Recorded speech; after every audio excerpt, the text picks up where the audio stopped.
Hey, everybody. Good evening and welcome, hockey fans from the US to Canada to the UK and around the world. Thank you for tuning in today to the Toronto Maple Leafs over here to the Buffalo Sabres.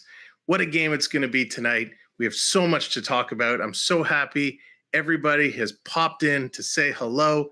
Coaster Mom, hello. Christina G, Max, we got Duke, welcome in. MJ, welcome in. So glad to have everybody here. What an exciting game. And how we roll on this channel is we're going to do some play-by-play. We're going to talk through the game. We got stats, we got news, we got it all. So if you are the first time here watching, please do hit that thumbs up button. Please do hit that subscription button and the notification bell. We'd love to have you coming back for more. And of course, share it out on all your socials and let's bring as many people in as we can so we can have some great conversation.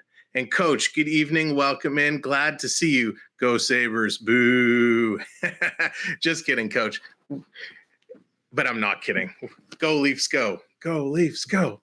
Anyways, so much to talk about. First and foremost, not hockey related, I do want to give a shout out to the Toronto Argonauts for their win the other day, clinching first in the East. And of course, today I have on my own Toronto Argonauts Grey Cup championship ring that I was proud enough and lucky enough to be part of the front office team to experience a Grey Cup victory and got my little ring. So congrats, Argos! Way to go! I know you guys will you'll dominate in the postseason and the playoffs. Now over to hockey in the hockey world. Let's first talk about one of the big news items of the day. We're going to go into a little bit more detail in the first intermission tonight, but the Hockey Hall of Fame inductees were brought out last night at the Leaf game as they took on Calgary. So we're going to talk about some of those inductees and how they've contributed to the game in the first intermission. As always, and thank you for Coaster Mom for kicking it off. You'll notice in the chat as you're playing, if you're new here, you will see some games being played. As you're here hanging out and chatting, you're going to earn points. You can do exclamation mark points as Coaster Mom has done, and that will show how many points you have. When you do accumulate enough points, you can do exclamation mark gamble and put in the number of points that you'd like to gamble, and it's a dice roll.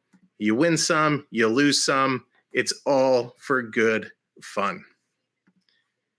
So let's get into the starting lineups for tonight's game. First, for the Toronto Maple Leafs, and I always call this out for every game. Coaster Mom helped nickname this player, and the name everyone in this household runs around calling him Michael Bunting, starting on the first line. We will often refer to him throughout the game as Bunt Cake. Fantastic naming there, Coaster Mom. So we have Michael Bunting with the hero of last night's game, Austin Matthews, with William Nylander, arguably the hottest Maple Leaf right now on the ice. Numbers 2, the second line for the Leafs, Alexander Kerfoot with John Tavares and Mitchell Marner, who's really picked up his play as of late. Third line sees Engvall with Kempf and Cash. And the fourth line, again, we see with Richie, Spezza, and Simmons. On the D line, we have Riley and Brody. So they've made some changes up again. Riley and Brody. Dermott is scratched tonight. We had seen the last few games Dermott and Riley playing together, which is, the pairing that I actually really liked. But tonight we got Riley and Brody back together, Muzzin and Hall, Sandin and Liljegren, and making his first ever NHL start. Congratulations and welcome to the league, Joseph Woll. Called up from the Marlies due to the injury to Peter Mrazek. Woll is going to get the start tonight. Healthy scratches, Travis Dermott, as we just mentioned, Joey Anderson, and Kral Simonov. On the injured list, Mrazek with his groin, and Mikheyev is still out with his broken thumb, expected to be out about another month or so. Over to the Sabres side, the projected lineup, Jeff Skinner, taking wing with Tage Thompson and Rasmus Asplund. I'm a huge Tage Thompson fan, so seeing him go on, starting line center is awesome. Second line for the Sabres, Drake Kagula with Dylan Cozens and Vinny Histozoza. One thing you will learn on this channel, I am not good with a lot of the names, but that's okay. That's the fun of it. But Dylan Cozens, dominant performance last night in Edmonton. Really, really played well. I believe he had 2 goals to help the Sabres get past the Oilers last night.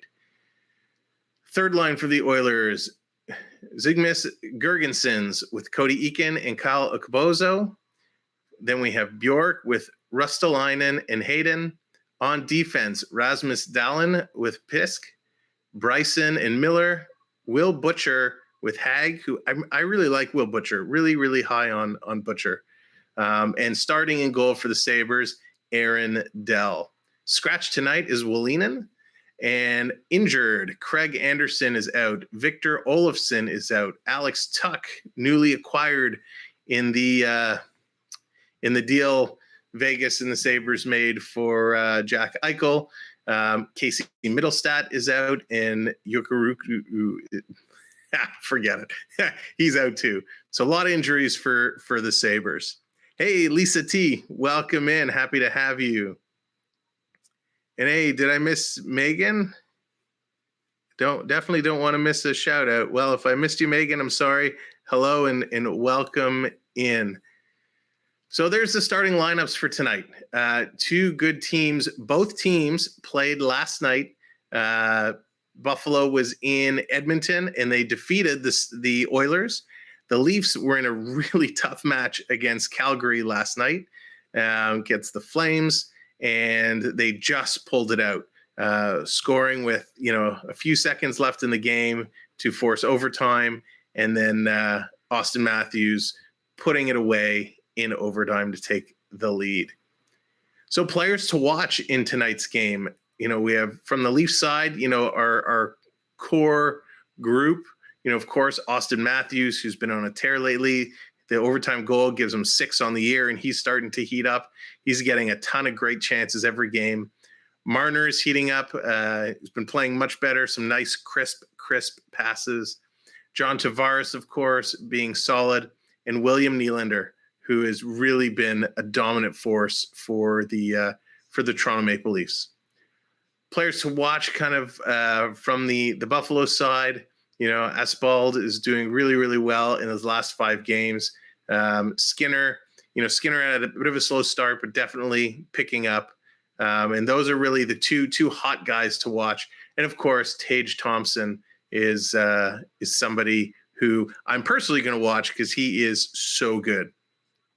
So Leafs are just lining up, and the Sabres are lining up, looking, getting ready for the anthems. Before they do get started, well, I guess it doesn't really matter because we don't do the anthems here. But some news besides Joseph Woll having his first NHL game tonight. Alex Ovechkin, with his goal last night, puts him, actually 2 nights ago, I believe it was, in 4th. He passes Brett Hull to be 4th in the NHL overall standing for goals. Unbelievable. Ovechkin's kind of crawl to pass Gretzky's record. He is really moving up that list and certainly really, really fast. Couple waiver wire claims. Nicholas Ob-Kubel claimed off waivers from the Flyers. He's kind of the biggest one. And another big item coming up that's just recently, the Canucks Poolman has been suspended 2 games for a high sticking against the Avalanche. So a few items just to note as we get ready for tonight's game. Now, some of you who might not be, huge fans of the league and hockey and are just here to hang out and chat, and that's cool. We love to have you. But here's some stats as the teams stack up against each other, just to bring everyone together on the same page. In terms of power play percentage, the Leafs are 8th in the league. The Buffalo Sabres are 10th in the league. On the penalty kill, the Leafs are now 7th in the league, and the Sabres are 10th. Face-off percentage. The Leafs were number one. They've since dropped. They are now down to fifth, where the Sabres are 32nd. So the Leafs definitely have a big advantage in the face-offs. In the goaltending range, the Leafs in the goals for are at 25th, where the Sabres are 15th, and the goals against are 7th, and the Sabres are 20th.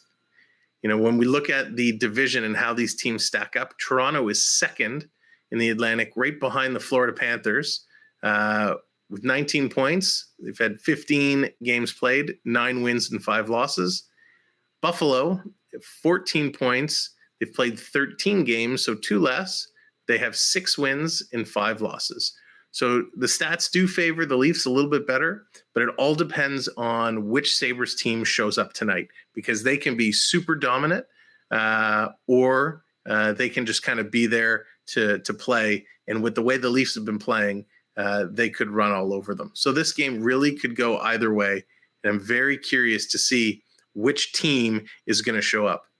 Hey, good evening, Samantha. So glad to have you pop in. Nice to see you. Hope all is well. So the anthems are underway, and as soon as they wrap up, it is going to be puck drop, and we are going to be going live. Earlier action today, we saw the Boston Bruins defeat the New Jersey Devils by a score of 5-2. Just looking back at that game, first period scoring, we had Eric Hula. Second period scoring, Brad Marchand, Dawson Mercer, Brad Marchand again, Jasper Bratt. And then into the third period, Patrice Bergeron and Jake DeBrusk for, like I said, Boston to kind of take the lead and win that game against the Devils, putting them, the two of them, at a pretty even record at 7-5-0 for the Bruins and 7-4-2 for the Devils.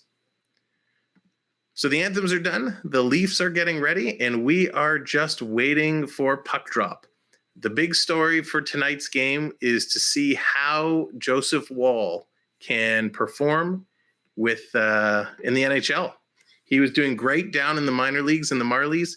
He really hung in there, but tonight is going to mean a lot. It's going to be a lot. So hopefully, knock on wood, he'll be a dominant force, because Jack Campbell for the Leafs have been awesome. So here we go. Puck is underway. We are in Buffalo tonight. The Leafs are the visiting team. The Sabres are the home team. So the Leafs are going to go from right to left, and they just deflected it into the Sabres zone. Buffalo's going to pick it up behind the net and start to move it out. We'll tell very early on the key metrics we want to watch throughout this game are the hits and the turnovers. Those two usually tell the story.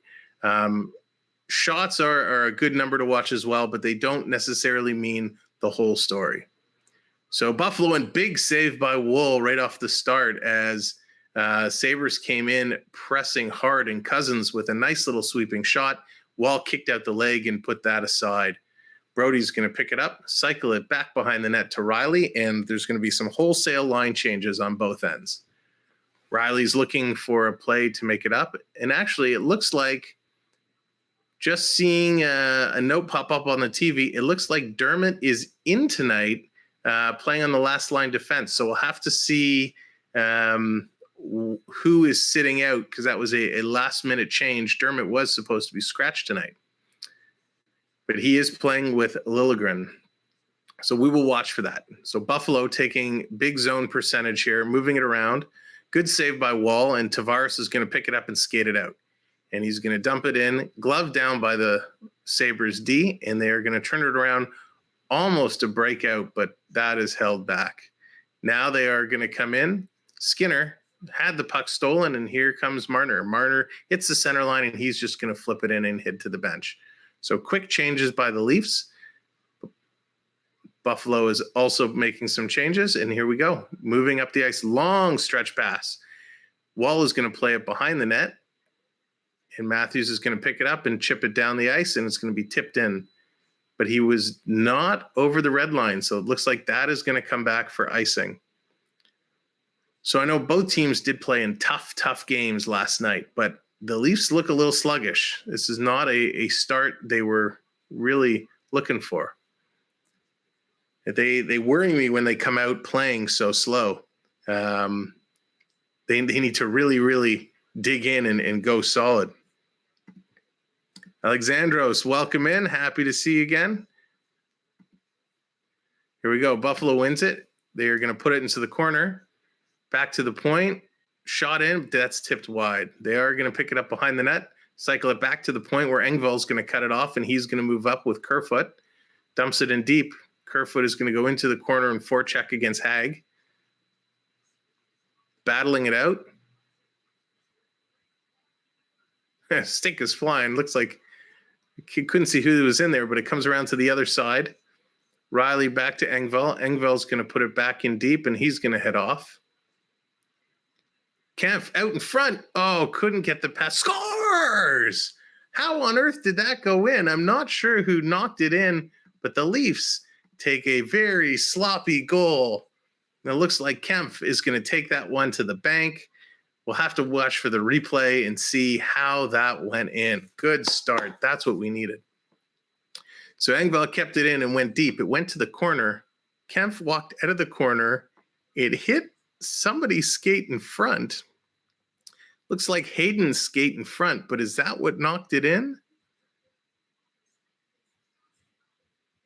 Oh, wow, that's sloppy. So it hit Hayden's skate. He went to clear it. Kempf had a swipe at it, but Hag was lying in front of the net, so they couldn't stop. Goalie couldn't see the puck, and it just slid right through him. That was an ugly goal that I'm sure he'd love to have back. But nonetheless, the Leafs take a 1-0 lead on David Kemp's second of the year. Now here comes Boston. Here comes Buffalo. They are making a move back. Long pass into the zone. Some good corner battles going as Buffalo starts to cycle it around. Riley's going to pick it up behind the net. Clear it around. It's going to come all the way back and out. And here we go. Bunting's going to pick it up. Puts it in. Back to Bunting. Oh, can't do anything with it. So Semenoff is in tonight as well. So these lines are very different than the projected lineups because Semenoff was a healthy scratch as well. I was looking at the numbers and saw 94, and I thought, who on earth is 94? So we'll have to see who's at. Looks like Spezza, Semenoff, and Bunting on the ice right now. So the lines have definitely been juggled from the projected lineups.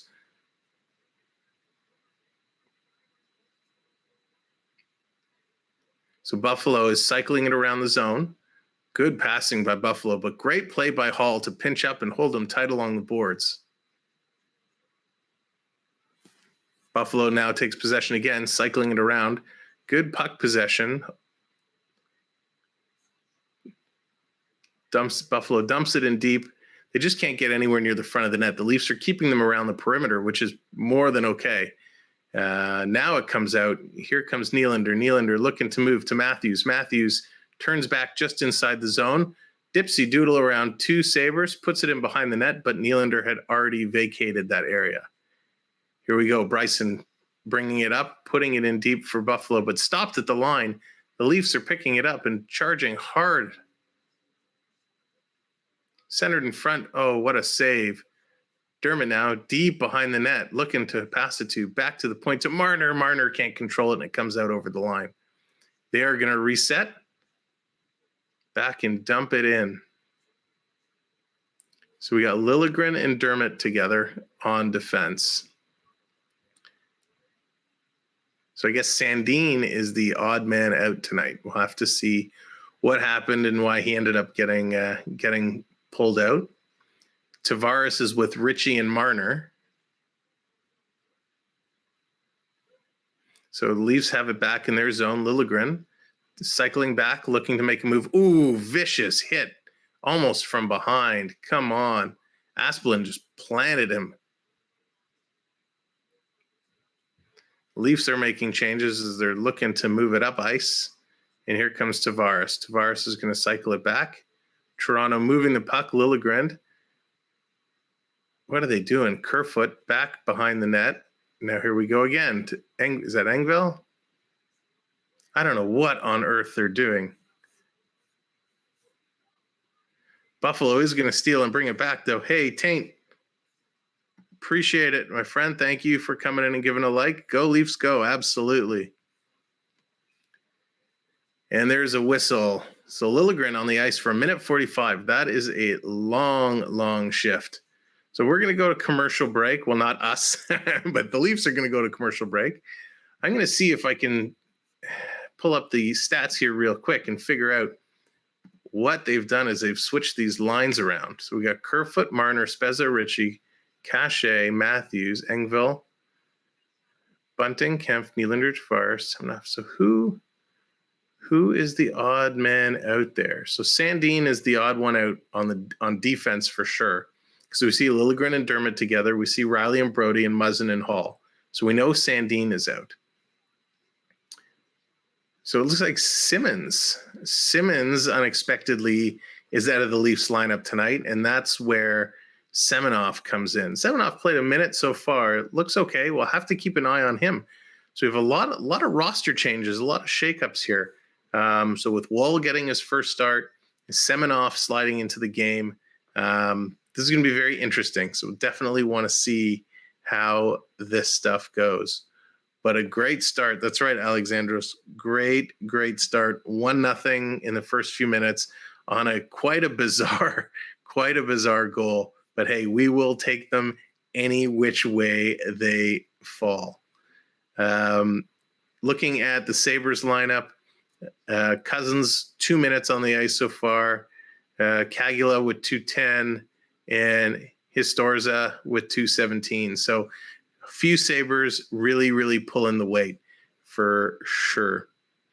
All right, we are just waiting to come back from commercial break. It's such a bizarre start. I get both teams played last night in tough games, but yeah, they're both really sluggish getting going.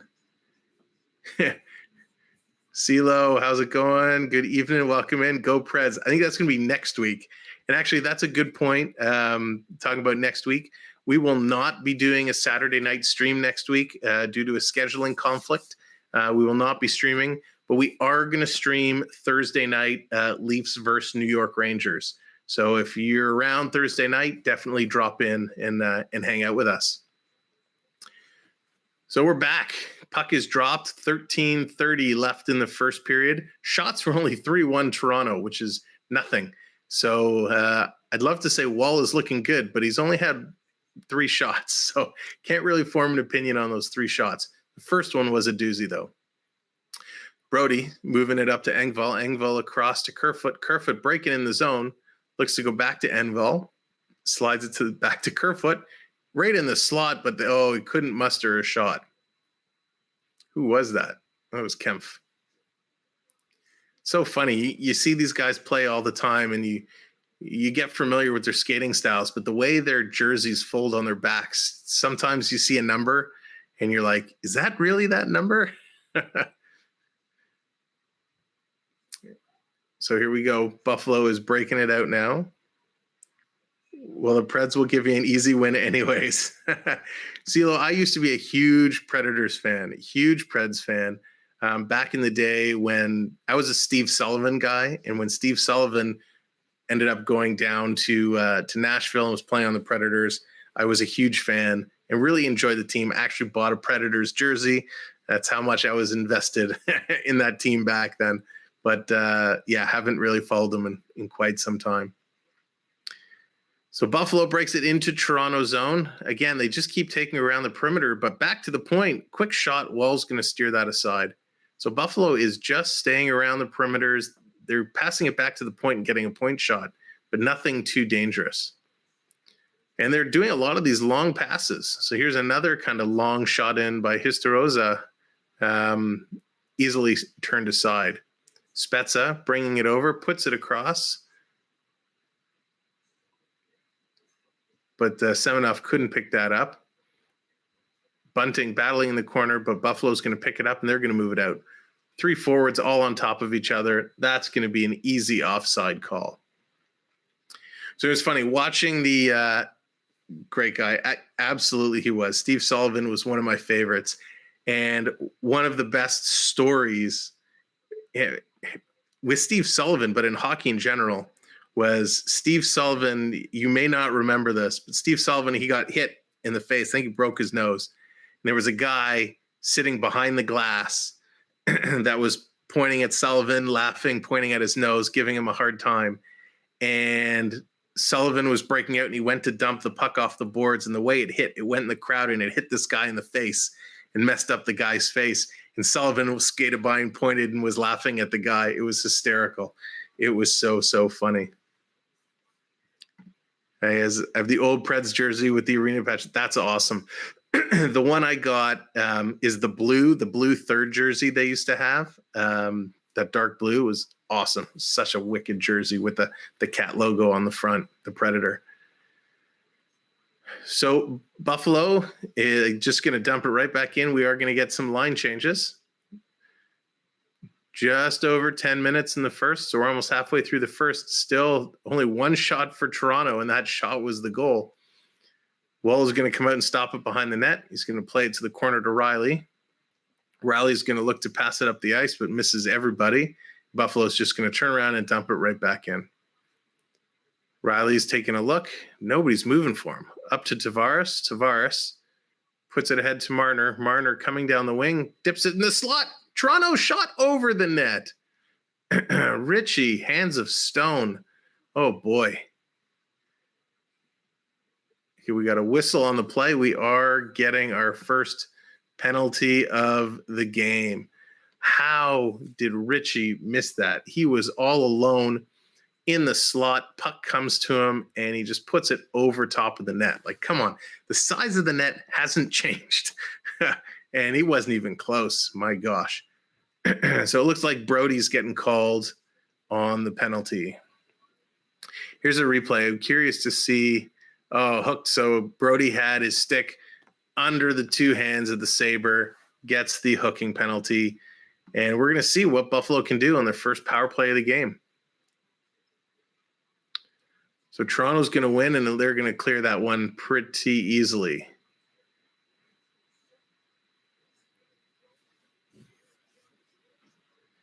Alexandros, yeah, it was a really hard game against the Flames last night. That was a tough game.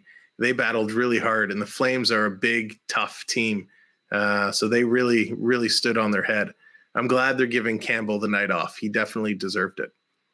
So here's Marner. Marner's going to steal it. Coming in, back to Muzzin. Muzzin tried to feed it back to Marner. Oh, cross to Kev. Back to Marner. What shorthanded play. Marner's going to come all the way back to Muzzin, and they're going to reset. What a way to kill some time here.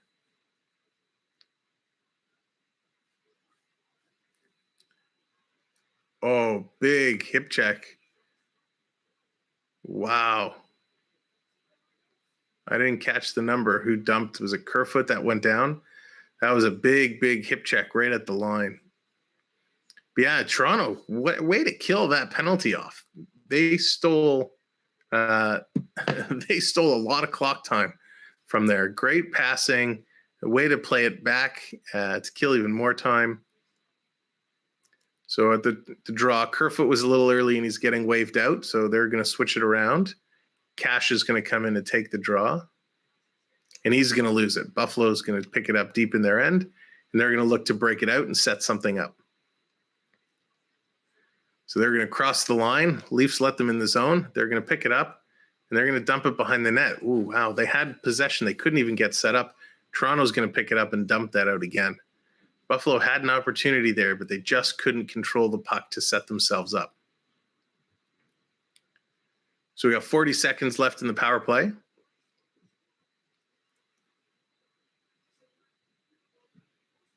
Buffalo's going to keep it in at the line, but they're just moving it back and forth, back and forth. There they get a shot off, but that was deflected way wide. Into the corner, cycling it out, back to the point, but they can't hold the line, and that's going to be blown offside. So this is really good penalty killing for Toronto. Actually, I don't really know. I don't know if Toronto has just been really good on this penalty kill, or if Buffalo just is not playing well on the power play. That's right, Alexandros, soup shutout. And so anyone who's watching that's just hanging out, that's not necessarily a huge Leaf fan, Their starting goalie, Jack Campbell, his nickname is Soupy because of Campbell's soup. So you'll often hear the crowd chanting soup or players calling him Soup or Soupy in interviews. It's awesome. I'm sure he likes that nickname a lot better than us calling Bunting Bunt Cake. Buffalo is finally getting themselves set up, and they're going to run out of time on the penalty kill on the power play. So great penalty kill for the Leafs. Leafs are going to bring it out, dump it in, and they are going to reset themselves. What a great penalty kill to start the game. A bad turnover. Here's Tavares. Oh, he had shot. Good save by Dell. Tavares had Matthews looking for the shot, but he just elected to go back to the point instead, and Dell is going to hold that.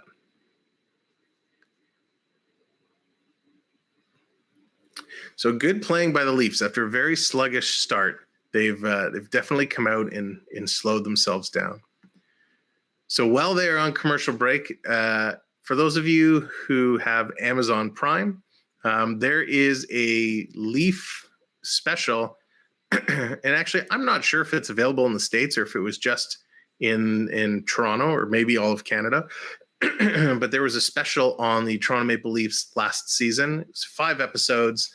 I think they were about 45 minutes to an hour each. It was really good.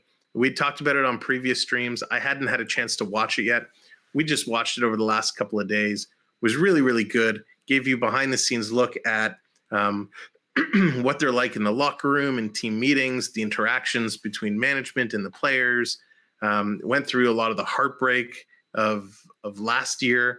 Having a dominant performance throughout the season, finishing in first. In the Canadian division, Matthews ripping the league apart with all of his goals. Excuse me. And then of course getting knocked out in the first round by Montreal, and with the scary injury to Tavares when he kind of got tripped and got the knee to the head. So the last episode is I'll be honest, no spoilers, although everyone knows kind of what happened in that season. But the last episode was really, really tough to watch. But it was great. It was really interesting. Jason Spezza, appears in the dressing room and with the guys as much as I pictured him as he would. Strong leader. Really, working hard with the guys, trying to make everyone better. So really cool series to watch if you haven't seen it already. So we are back from commercial. We are getting ready to drop the puck. The Leafs win it in a quick shot by Nylander off the draw. Rebound is somewhere in front, but nobody can see it. Nylander is going to pick it up, go back to Brody. Brody's going to try and put it in deep, but that's blocked. And now the Leafs are going to turn around almost offside, but they're able to pull it together, and Cash is going to take it in deep, but that's going to get turned over inside. And here come the Sabres now. Sabres rushing hard. Cozens over the line, drops it back for Kagula, but turned over. And the Sabres are going to pick it up in the neutral zone and try to regroup. It's going to be tipped in. Whoa, comes out of his net. Almost didn't pick up the puck. Bobbled it a little bit, but was able to get it to Riley. Riley's going to move it up, and the Leafs get it over the red line. And wow, Richie's just going to dump it in. What are you doing, Richie? So Buffalo is going to pick it up in back of their zone. And, oh, what a steal. Who was that? Tavares. Great steal off Cozens, but he's able to steal it right back. Now it comes into the Leaf zone. Marner's going to tip it up and out. And it's going to make its way to Muzzin. Muzzin over the red line. Whoops, Richie almost tripped over the referee, but they do get it in deep. Marner, in front of Tavares. Richie, great save by Dell. Richie with another opportunity. It's going to go in the corner. Marner to Muzzin behind the net. Buffalo is going to pick it up, and they're going to start moving that out. What an opportunity.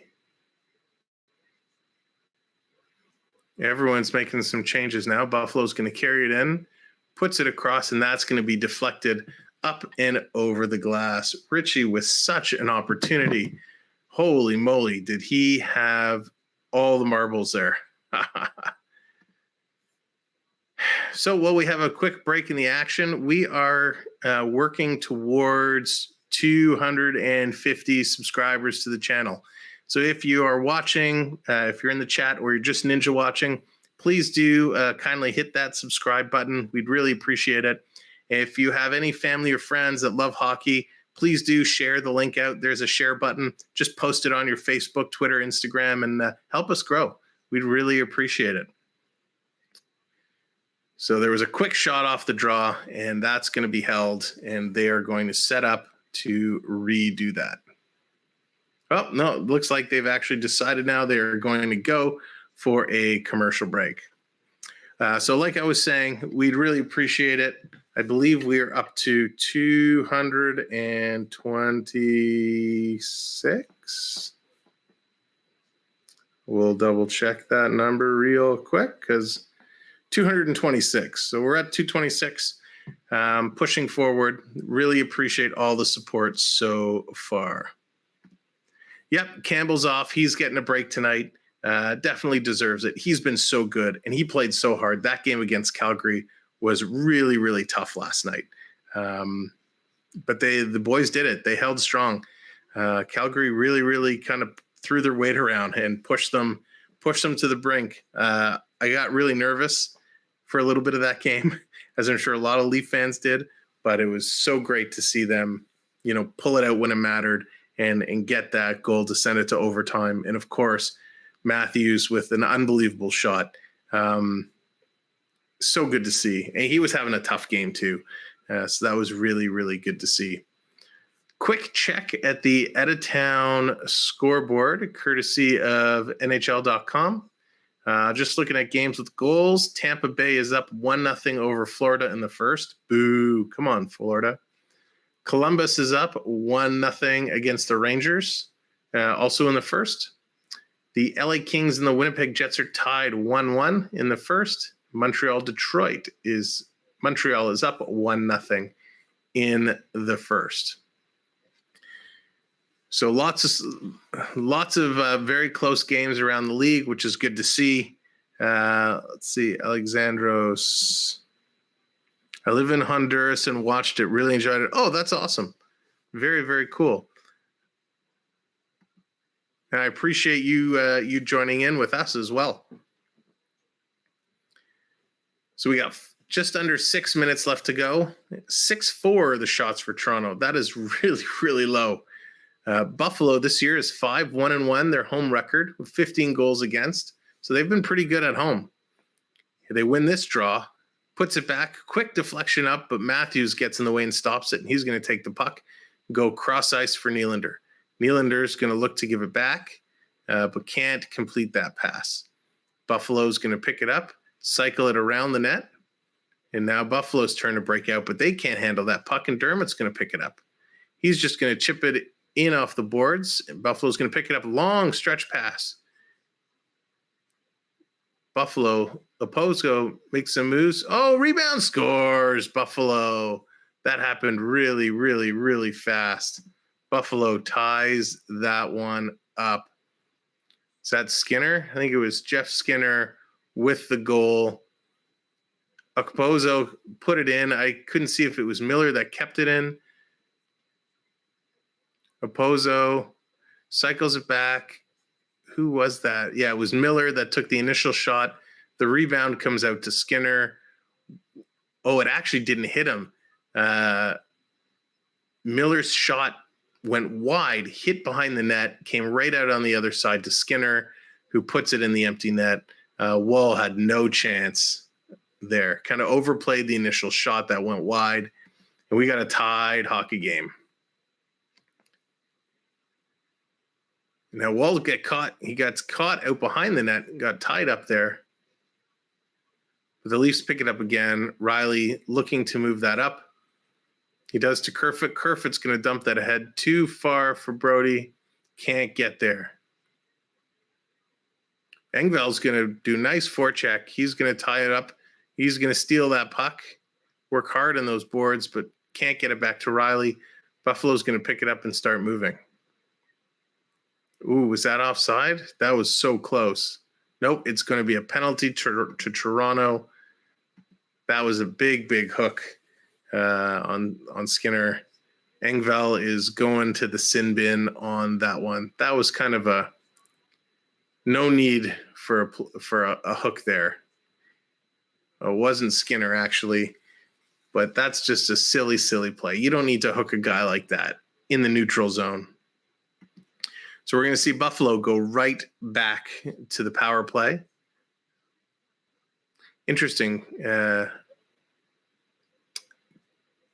was an interesting formation Buffalo set up. They were all kind of rotating around, trying to move the puck. I've never seen that before, where the whole box kind of was shifting. Good to see Skinner get on the scoreboard. I know he's had a tough couple of years, bounced around, had a couple really, really hot years and seemed to fall from the graces pretty quick.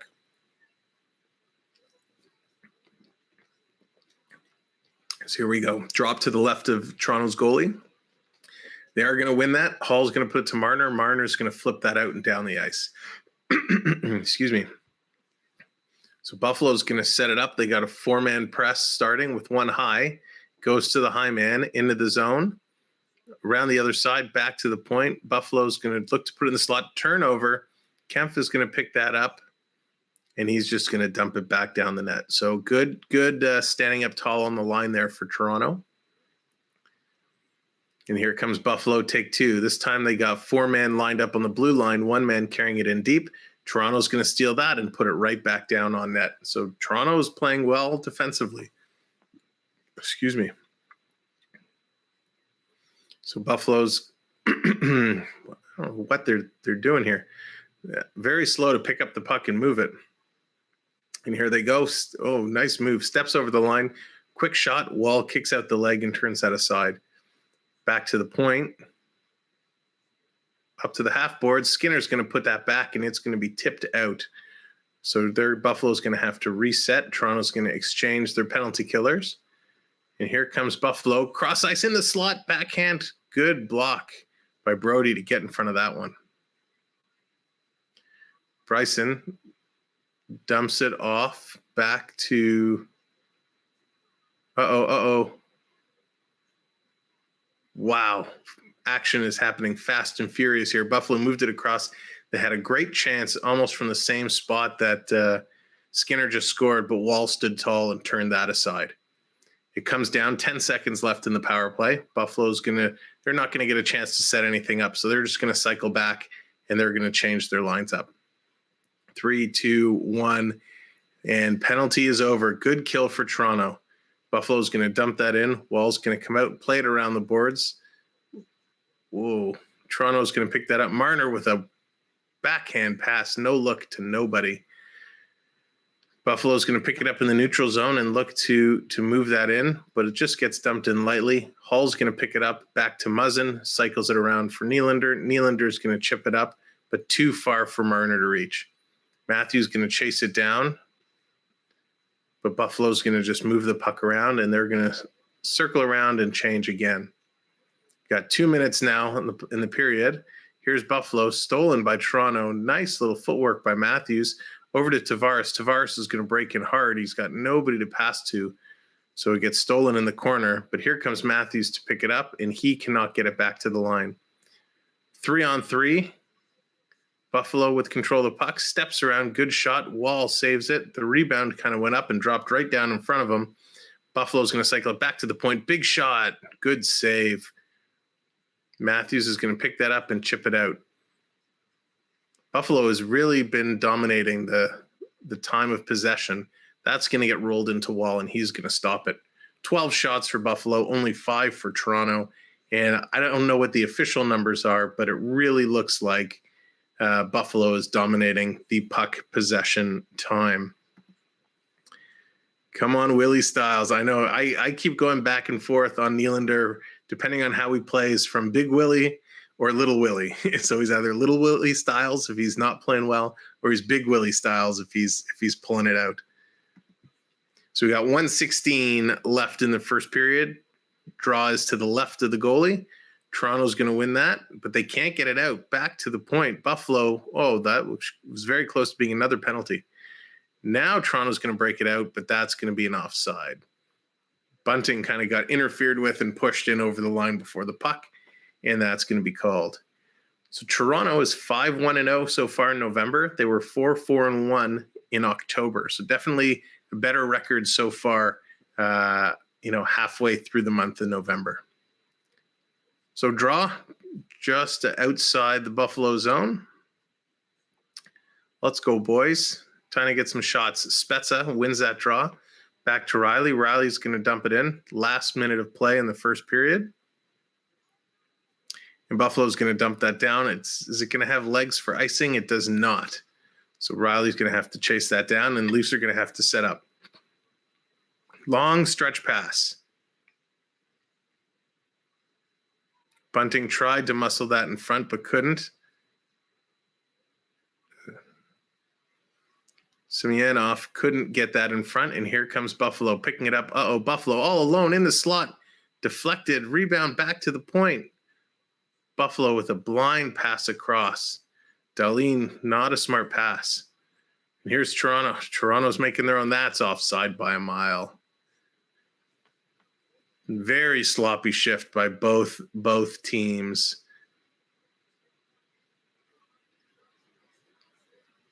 Some nice passing, though, by Buffalo. I give them credit. They're working hard, and they're definitely playing really, really well. They're playing right now like they want it, a little bit better than Toronto. So Buffalo's going to win this draw. 15 seconds left in the period. They will probably hang on to it and try and get it deep in Toronto's zone. It's going to come just outside the line. Buffalo's going to step in, put it in the corner. Hall is going to pick that up, slide it to Muzzin, who gets it out, and that will do it for the end of the first period. What an interesting first period of hockey. Looking down the stats for this period, as I mentioned, the shots, Buffalo dominating in the shot department, 13 shots to only 5 shots for Toronto. Toronto with 2 penalties for a total of 4 penalty minutes, killed both of those off, putting Buffalo 0 for 2 in the power play. Toronto is winning the face-off percentage, which is what we expected, 61% to 39% of Buffalo. Toronto with 4 block shots over 2 block shots for Buffalo. I expect Buffalo will end up having a higher shot blocking number. It's only so low because Toronto hasn't had a lot of shots. 1 takeaway for Buffalo, none for Toronto. Then here are the 2 stats I really like to watch, the giveaways and the hits. Toronto only with 2 giveaways that period. That's really good for them. That number has been creeping up over the last several games. And in this game, definitely not a lot of physicality, not a lot of hitters on both these teams. So hits are only 3-2 in favor of Buffalo. The 2 penalties in that period, TJ Brodie for hooking and Pierre Engvall also for hooking. Our goal scorers were David Kempf, his second of the year, from Kerfoot and Engvall. And for Buffalo, it was Jeff Skinner, his 4th of the year, from Miller and Okposo. So pretty even period outside of the shots. Toronto dominating the face-off circle, but when it comes down to the score, we are tied at 1s. So just doing a little bit more kind of reviewing of that out-of-town scoreboard. Pittsburgh, Ottawa, 0-0, end of the first period there. Tampa Bay takes a 1-0 lead to intermission over the Florida Panthers. Looks like Florida is going to come out with a power play to start the second. The Rangers have tied it up. It's now 1-1 in Columbus and New York at the end of the first. Still tied, LA Kings and the Winnipeg Jets with 1.5 left in the first. Montreal still holds a 1-0 lead over Detroit. Carolina on the board, 1-0 over St. Louis, just about halfway through the first there. Late games tonight, Arizona and Nashville, 8 o'clock start. Philadelphia and Dallas, also 8 o'clock start. The San Jose Sharks and the Colorado Avalanche, 9 o'clock start. And the late game, Vancouver against Vegas at 10, as well as Minnesota versus Seattle Kraken at 10.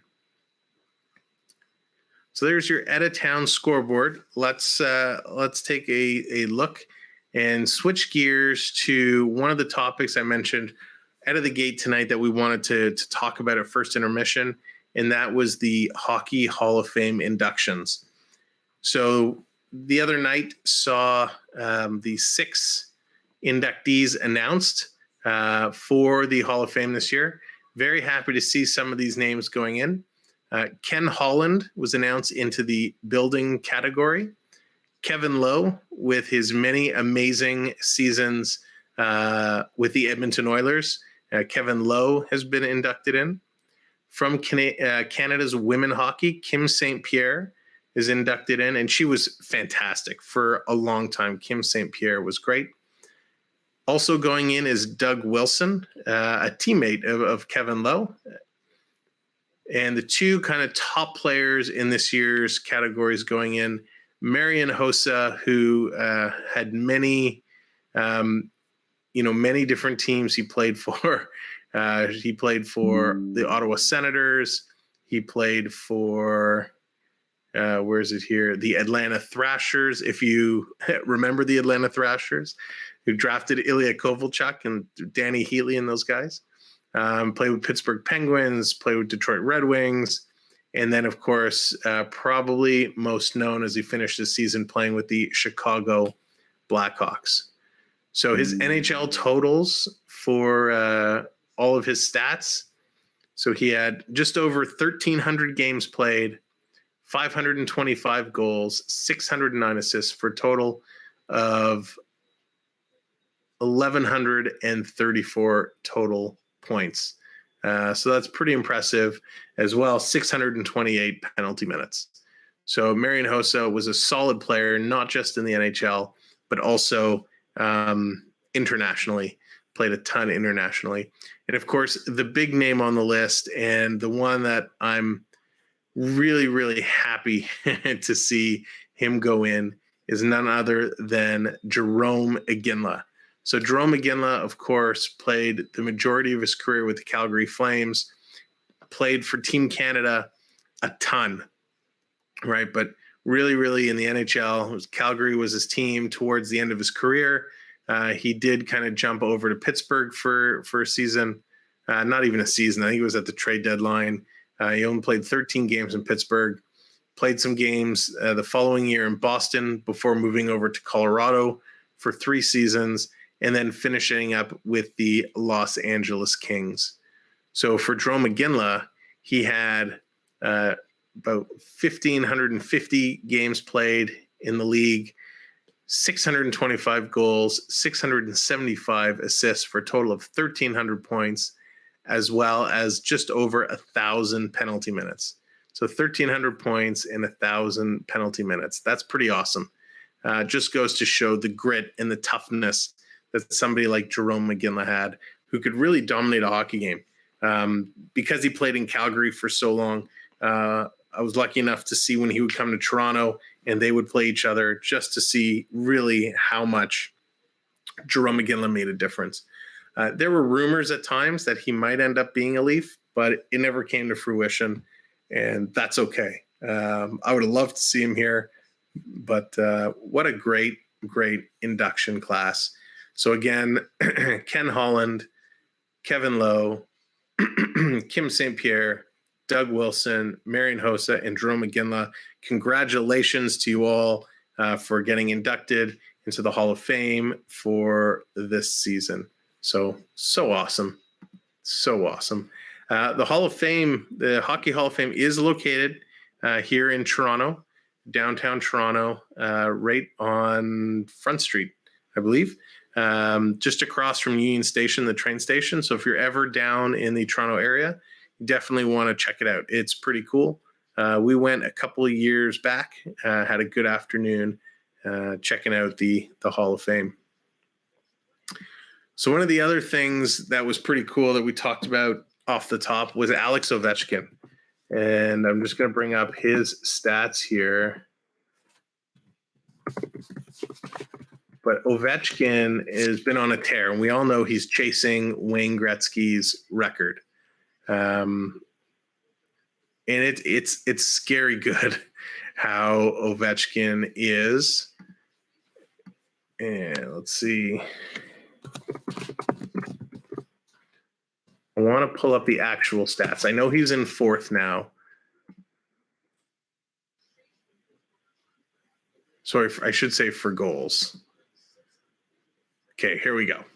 So Ovechkin did just pass Brett Hull for goals, and these numbers are pretty ridiculous, right? When we're talking all-time goals, Alex Ovechkin has played 1,211 games. Okay, 1,200 games.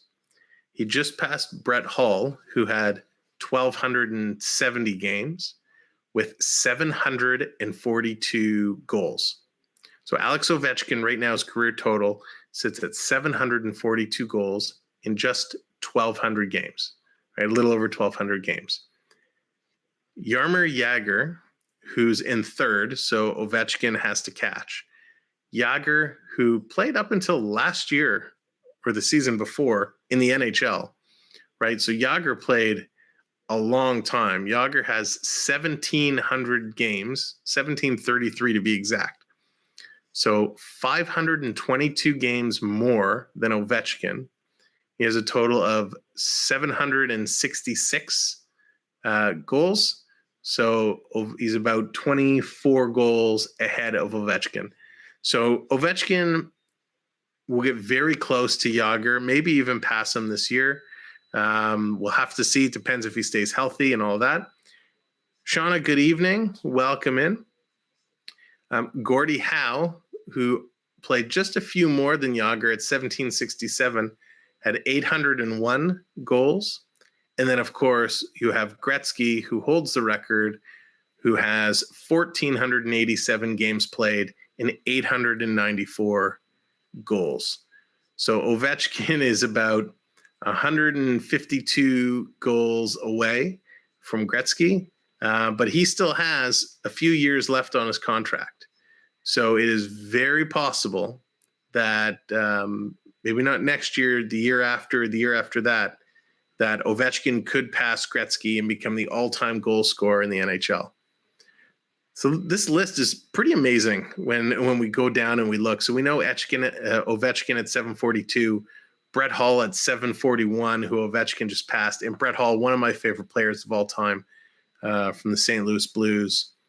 And then when we go back past Brett Hull, like some of these names go back. You had Marcel Dion with 731, Phil Esposito with 717, Mike Gartner with 708, Mark Messier in 9th with 694, Steve Yzerman in 10th with 692, Mario Lemieux with 690 in 11th, Teemu Solani. I'm just going, you'll see, I'm going to wait to see how far down this list I have to go to get to the next active player. You know, if Teemu Solani, Luke Robitaille, Brendan Shanahan, Dave Anderchuk was 640 and 15th. Joe Sakic was 16th. Jerome McGinley, 17th for goals. Bobby Hull in 18th. Dino Ciccarelli, Yari Curry, Mark Recchi, Mike Bossy, and then Patrick Marleau is 23rd on the list. And I believe he's still playing this year. But if we even go past Patrick Marleau, Nieuwendyk, Sundin, Madonna, Lafleur, Ron Francis, Goulet, Maurice Richard, Stan Mikita, Keith Tkachuk, Frank Mahovlich, Marian Hossa, Trache, Pat Verbeek. There's no other active players here. Dale Howardchuk, Pierre Turgeon, Jeremy Roenick, Sean Beliveau, Peter Bondra. Oh, he was great, Bondra. McDonald, Glenn Anderson. We have to go all the way down to 49th. 49th on the list, and that's none other than Sidney Crosby. So that's pretty insane, right? That Ovechkin is in 4th place of the entire NHL of all-time goal scoring. He's in 4th, and the next active player, if we skip Patrick Marleau is 23rd, but Sidney Crosby is 49th. That's wild. Hey, I'm doing great, Max. I'm doing great. How are you doing? Hope all is well. You know, if we switch that from goals to points, the leaderboard becomes very different. You know, Gretzky is still in first place with points, with almost 3,000 points, which is insane. Nobody's going to catch. Nobody's going to catch him. Jagr's in second with 1,900 points. Messier, Howe, Francis. What a great list of names. Joe Thornton is number 14th on the league with 1,530 points. Joe Thornton is still playing, and he's only 1 point behind Paul Coffey, 3 points behind Mark Recchi. So Joe Thornton could find himself in 12th place in all-time NHL scoring with just a couple of points. You know, we look at assists. Of course, Gretzky is number one in assists again, 1,900, almost 2,000 assists, which is insane, the numbers this guy put up. You got Ron Francis, Messier, Ray Bourque, who's a great playmaker. And there's Joe Thornton. Joe Thornton is sitting 7th overall in all-time scoring assists. He is 31 assists back of Paul Coffey. I don't think he's going to catch Paul Coffey, but Joe Thornton's putting up some good numbers. That's for sure. But these lists are awesome to look at. If we were to flip this around and look at the penalty side of it, which is a whole other interesting category. Max, glad to hear you're doing all right. Pretty interesting night. All right, what's going on tonight, Max? On the points or penalty minutes side, so some of these names take me way back. Dave Tiger Williams leading the way with almost 4,000 penalty minutes. Dale Hunter, Ty Domi up there, Marty McSorley, Bob Probert, Rob Ray. These were all the big fighters when you go back in the day. McSorley, Probert, Domi, Rob Ray, Craig Berube, Tim Hunter, Rick Tocchet. So Scott Stevens is up there on the list. Matthew Barnaby. Oh, Gary Roberts is 19th. Wow. Joey Kocur. So really cool to look back on some of these numbers and see where a lot of these players are falling. Ovi, stupid computer. It's okay. It happens. It happens to the best of us. But yeah, Ovi, he will catch Yager. I think so. What did I say he was? I don't know if he'll do it this year. And there's still lots of time. It's early in the season, but just depending on his health and how he goes. Jose, how's it going? Welcome in. Glad to have you. Thanks for popping in. We're just spending some time with Ovechkin moving into 4th with overall goals of all time. We were kind of just taking a look back and seeing a lot of the other names on this list. And these names are awesome. Looking back at these numbers, I'd share the screen if I could, but I just got some new computer and it's the permissions are not letting me sharing it. So I can't share it with you, but definitely take a look. Google NHL all-time stats. It's pretty awesome. It's pretty amazing to see some of these names. And a lot of these names, when I was a kid, playing on the driveway, these are all the guys, I wanted to be or wanted to emulate, right? Growing up. The other thing that's really interesting, if I go back to all-time points, and this, if you were to compare this to maybe the last 10 years, one thing that is very different is kind of the countries of origin of a lot of these players. When I look down the list, the top 20, out of the top 20, there's only 2 players that are not Canadian, Teemu Selanne and Jaromir Jagr. Other than that, the entire top 20 is all Canadian players. If you then look kind of 21 to 40, there's 1, 2, 3, 4, 5, 6 players that are ranked 21 to 40 that are not Canadian. So that's pretty amazing that, in the old time hockey, most of the players were Canadian players. And I don't think I have a way of doing it on this website, but if I could, adjust the year to say, hey, let's just look at the last 10 years, it would be such a mix. International hockey has come such a long, long way. And it's part of the reason why I'm super excited for the Olympics this year. I believe they're in February. So super excited to see Olympic hockey and where that's going to take us. We will definitely do a couple games in Olympic hockey to stream. I look forward to that, and it's going to be tough because the numbers are all different, and I'll have to make sure I can find a site to call it and get all there. We'll definitely do some Olympic action. Max, that's awesome. 125. Congrats, buddy. That's awesome. I heard Pat mentioned he was pushing to help get some subs, but that's great. That's really, really well done.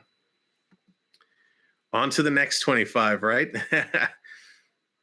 Okay, here we go. Second period of action is just ready to get started. That was so exciting to look back at a bunch of the old players and the old names. Absolutely, Jose, definitely breaking a lot of records. And you know what? It's as a traditionalist and enjoying old-time hockey, it's tough to watch some of the records get broken, but it's so exciting to see a lot of those players break those records. So here we go. Goalies have switched sides. The Leafs are now going from left to right. Buffalo has it and are taking it in. They're going to dump it deep into the left zone. He did. Just wants me past CeeLo. That's awesome, Max. Hey, whatever motivation is there, whatever helps. Anytime you can get someone to help share out a link or, promote your channel, you take those opportunities, regardless of whatever the intentions are of the host that's doing it. That's funny. Wants to get you past CeeLo. I love it. All right, so in that first period, shot attempts were 22 for Buffalo, only 8 for Toronto. And of those 8, the shots, as we discussed earlier, they did not get through a whole lot of them, only 5. So here we go. Buffalo is moving around, stolen at the line by Tavares. Tavares kicks it up to Ritchie. Ritchie pulls up and slides down. Buffalo's going to pick that up, dump it out, but Toronto's going to grab it in the neutral zone and look to make that play. Ritchie to the far side to Nylander, back to Tavares. He misses that. Buffalo's going to pick it up and start moving. Ritchie is not having a great game. He had a fantastic opportunity in the first for the slot, put it over the net, just been making terrible passes and not really controlling the puck well. That is going to go the length of the ice for icing, and we are going to switch up those lines. It looks like the Matthews line is going to make its way in. So with the start of the second period, I will give the traditional announcement. Thank you for being here. If you haven't hit the like already, please do give us a like. If you don't mind, hit that subscription button and the notification bell. We do this most Saturday nights. We will not be doing it next Saturday. We'll be doing it Thursday against the Rangers instead. But definitely subscribe. And of course, last but not least, if you don't mind, hit the little share arrow and share the stream out to any of your social media, Facebook, Instagram, Twitter. Tell your friends and family, come on over and chat some hockey with us. We'd really appreciate it. The more people in here, the more conversations we get to have. So here we go. We are trapping Buffalo deep in their zone, but they are going to clear that quite easily. And of course, they waited until I finished my spiel to dump the puck over the glass. So we're going to turn it around. Max, trust me, humans, it's a good channel. Thank you, Max. Appreciate it. So for those watching, we do our hockey streams as well on the channel. We do a retro throwback stream where each week we pick a subject, whether it's horror movies or cartoons, and we just have a lot of fun. We put some vlogs up, some Disney content. We do it all. So definitely you want to hang out and have some fun with us. So here we go, Buffalo. Buffalo is dumping it in deep, and they're going to chase that down. Toronto collapses 4 down low, gets the puck, and going to start to move it out. Here's Marner crossing the line. Oh, not Marner, Kerfoot, sorry. That's one of those jerseys folded where you can't see the whole number. Back to the point to Lindgren. Lindgren to Kerfoot. Kerfoot back to Lindgren with a big shot and a good save. Rebound. Hall pinches in to try and hold it in. But they cannot. It's going to come out over the zone, and they are going to regroup. And it's going to be dumped all the way back down around the ice. So we're playing this dump and chase game again, which I can't stand. That seems to be the Leafs' MO for the second periods. There's a lot of forechecking through the neutral zone to steal the puck, and a lot of turnovers both ways. Semenoff pushing hard but can't steal the puck, and Buffalo's going to dump that in. That's right, Max. I realized, as I said it, horror movies and cartoons, definitely opposite. But hey, we got stuff for everybody.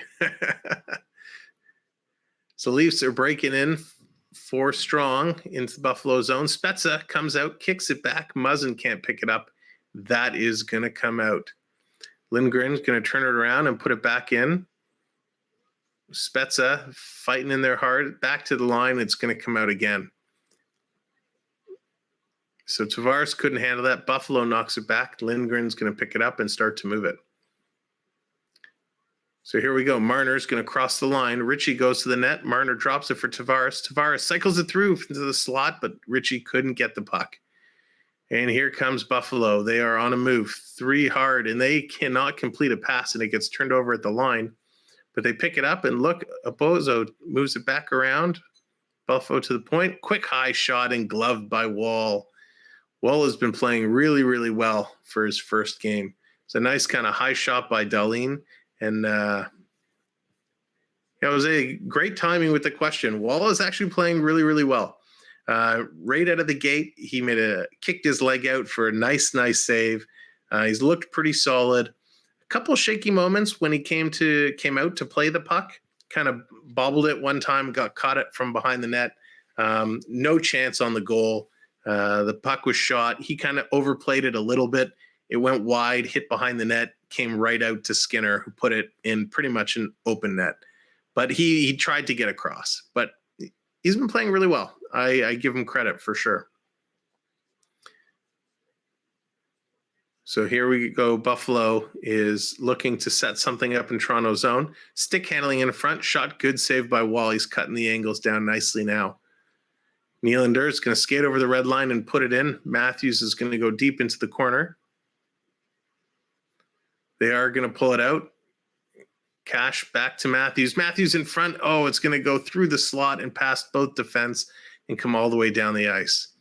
Wall is going to play that up to Hall. Hall's going to reset for some line changes. We need a good backup. I agree. Hutchison is not the guy we want backing up. Here's the Leafs shot. Good save. That's going to come out. Buffalo is breaking. It's like a 4-on-2, but they can't get the puck through. Toronto's doing a really good job collapsing tight in front of Wall and blocking some of those shots. So Buffalo looking to move it back in the zone, trying to set something up. Nice scrum along the boards, back to the point. It's going to go back and forth. It's at Dahlin again. Dahlin looking to move it. Bozo battling along the boards with Kerfoot. They're just going to keep cycling it. Toronto's going to intercept that cycle, and they're going to look to chip it up themselves. But that's going to hit a glove and be whistled down. Max, you should do retro traditions. Like example, nowadays we eat and open presents for Christmas. What do we do for Christmas long ago? That's a really good idea, Max. We definitely have some interesting ones coming up. We've had a request to do a retro stream on food, kind of some of the old foods we used to eat and old cereals and a lot of that stuff. So that's something we're working on. It's going to be a lot of fun. We aren't doing a retro stream this Tuesday due to a scheduling conflict. We're not going to have a retro stream Tuesday, but the following Tuesday will be our Thanksgiving special for a retro stream. And likewise for hockey, we are going to do next Thursday night, or I guess it's this upcoming Thursday night against the New York Rangers. There will not be a stream Saturday against Pittsburgh. So just for those watching, just to be on the lookout, those will be scheduled in the upcoming days. We did post recently I found some footage from 2019 when we were in Disney and we saw the Christmas parade. So if you're into Disney and you're watching the old Disney parade, some highlights are kind of posted up there. As well, we have a couple videos with the Tim Hortons hockey cards, some crack packs, cracking of packs up to check those out, see what we got.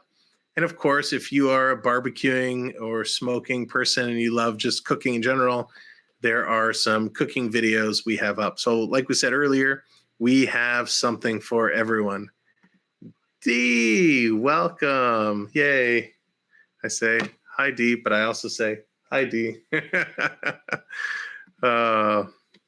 So that's awesome. So, yeah, Matthews, 11 goals and 17 points in 15 games versus the Sabres. So he is definitely one to watch. 17 points in 15 games. Dangerous, as always. And he won our game against Calgary in overtime last night. So he is starting to heat up, and it's good. It's showing that his wrist is now finally healthy from where it was previously. Okay, so Tavares taking the draw to the left of Wall. That's a bit of a scramble draw. Buffalo's going to recover that, takes it deep in the corner. Got a battle with Oswald and Tavares. Tavares is going to come away with it. Can't connect with Mitchell, but Mitch does chip it ahead, and Lindgren is going to race that down and take it deep, battling against Hag. Thompson is going to pick it up and reset. Here we go. Butcher is going to bring it up. Back to Thompson. Thompson's going to knock it in. Toronto's going to grab that and set up behind their net. But Buffalo is putting pressure in. Errant pass. That's going to come out. Richie. Marner's going to pick that up, and they're going to come in. Marner's looking for someone to move it to. Guys, get open for him. Somebody get open for him. He's going to go behind the net to Tavares. Tavares can't get it in front to Richie. Richie, I don't know what he's doing on the ice at this point. Tavares is going to get it back, and he's going to go in the corner, but that's going to be stripped from Marner. Good work by Oswald. That's going to come out. Oh, Kempf. Shot scores! Holy bananas. Cash. Where did that come from? What a play. There's a little bit of a broken play. Cash grabs it, picks it up, roofs it in a beautiful shot. Puts that in, go Leafs go, takes the lead 2-1. That was huge. He kind of fanned on the first shot, picked it up, second one high over the shoulder. You just see the replay, just past the circle. Oh, it hit the shoulder, went up and over. That's a perfect shot. Great goal. So good to see. It's nice to see Cash and Kempf kind of getting into the scoring here. They've had a rough start. So nice that they're, getting up. And we're seeing scoring coming from outside of our core players, our top 4 or 5 players. So Buffalo coming back now. They're holding it along the blue line, starting to move deep in the zone. Steps it up back to the point. Big wrist shot off the boards. You could tell Wall is being a little more cautious now when those pucks go wide. Here comes Cash, 1-on-2, finally getting some backup. Nylander shot from the slot, couldn't get it all the way through. Buffalo's going to pick it up. Nylander's going to intercept, put it deep. Matthews circling down low, starting to come out towards the blue line, puts it behind the net. Semyonov can't do anything with it. Buffalo's going to pick that up and recover and start to move it out. Miller's going to have it behind the Buffalo net. Whoa, almost stolen there. Who's that putting the pressure? Jason Spezza steals the puck. Back to the point. Shot, rebound, scores! There it is. Coaster Mom. Michael Bunting puts one in the oven. Baking a cake. What a shot. Nice goal. All done by, in my opinion, the best Leaf that we have this year, Jason Spezza. Great on the forecheck, steals that puck, makes something out of nothing. Holy moly, slides it back to the point, a couple deflections, right to Michael Buntcake, puts it in. Bunting, way to go. Look at that. Oh, so happy for him. There's awesome Cash. That's right, on the last goal. And now Bunting. That was awesome. So happy to see him finally get one. He's had so many chances and so many bounces. He deserves that. So Toronto's back in Buffalo zone. They were putting pressure, but here comes Buffalo now, 3-on-2, but 2 Leafs coming up so everyone's getting back in the action. It's going back around the far side. Buffalo's going to pick it up and turn it over. Kempf behind the net, and he's going to stop and take a look. Nice little move, and here come the Leafs breaking out. Whoop, Kerfoot playing it dangerously back. That's going to get dumped in, and Buffalo is going to reset. Wow, that was awesome. That's right, Alexandros. Spezza is the man. He is looking fantastic. So he might be a little slower. He's got such a good hockey IQ, really good hockey sense. So a little bit of a scrum in the Toronto zone. We've got 3 Leafs and 2 Sabres. It's going to come back to the point. Sabres are going to put it in deep. Oh, high stick in the face. No call. I didn't see who got high stick, but Toronto's going to steal that. Oh, no, he's not. Here comes Buffalo, 3-on-2. Quick shot, wide. Hag's going to keep it in. Back around to Brody. Brody's going to throw it around, but Riley can't get it. Sabres take control. Gergensen looks like he's moving it back around. Big shot from the point of Buffalo. That deflected wide. Hag is going to just put it back in behind the net. Brody to Riley. Riley's going to tip that out, and that's going to roll all the way down the ice for icing. So a little defensive there. They get it out, take the pressure off, and take the icing. Alexandros, I wanted to ask you, I don't know if you have Amazon Prime, but where you're at, if you do have Amazon Prime, does it have the Leafs special 5 episode series on Amazon? I'm not sure if it's kind of all over the place or if it's just up here. So it looks like we're going back and forth in the Toronto zone from point to point around the net. Buffalo is looking to set something up, but Toronto's kind of smothering them, which is nice, playing the shadow game.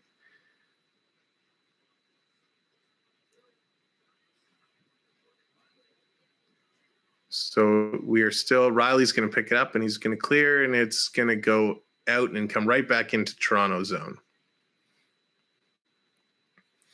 Wow, so action got fast and furious there, and now it's kind of slowed right back down.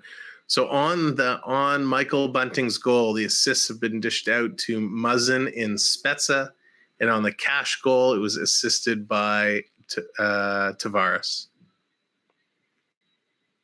Oh, you saw the Amazon series on the Leafs. What did you think? Did you like it? We just finished watching it last night. I thought it was great, really, really well done. But that last episode was a heartbreak for sure.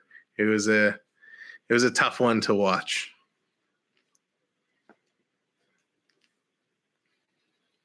So we are back in the commercial zone, waiting for play to resume. Let's take a look. I want to see after the Furies of play. Let me go down and see what the shots are finally looking like here. So Toronto is picking up in the shot department. 6 shots to Buffalo's 2. Still, they are behind in shots.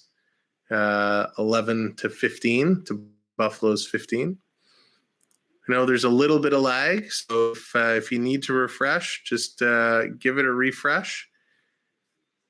Also, make sure sometimes YouTube likes to change your your quality. So if you've been downgraded, you can hit the little settings gear or the 3 dots and change your quality back up to 720, and that should fix any quality issues that you may be seeing.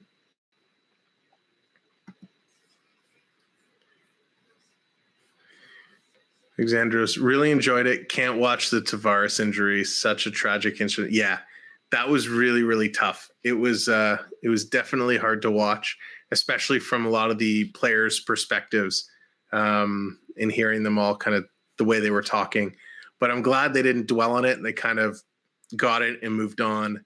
And then we got to see him back kind of in the dressing room and talking with the players and stuff. So it was, thought they did a really good job with handling it. So we were back in action. Toronto has just brought it into Buffalo zone. Looking to move it around. Far side, Hall. Oh, I thought he was going to take a shot. But it looks like he's going to play it all the way back around to the other side. Back to the point, but Buffalo steals.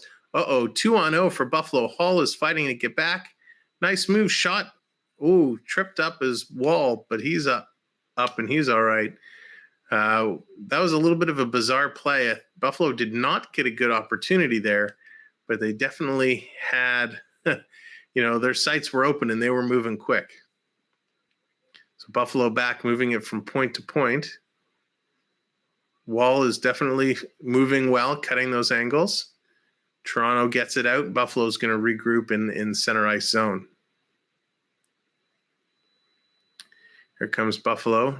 Drops it back to the point. Tried to pass it up, but intercepted by Muzzin. And Engvall's going to pick it up, chip it into the blue line and down the ice. So the Leafs are trying to forecheck hard here to keep it in Buffalo zone. But can't be kept in by Lindgren. Here comes Buffalo. Nice move. Steps out in front. Wow, who is that? Opozo. What a game he's playing. There's nobody to move it to. Buffalo's just standing still. No one's getting there to help him out. Comes in front. Big shot for the point. Doesn't get through. Toronto's really cramming up the shooting lanes. Engvall's going to scoop it, and they're going to airlift it and get it out of the zone. Kempf was going to get it. Tried to knock it in, but he couldn't get it in deep. Gergensen plays it back, and here comes Buffalo starting to move it up.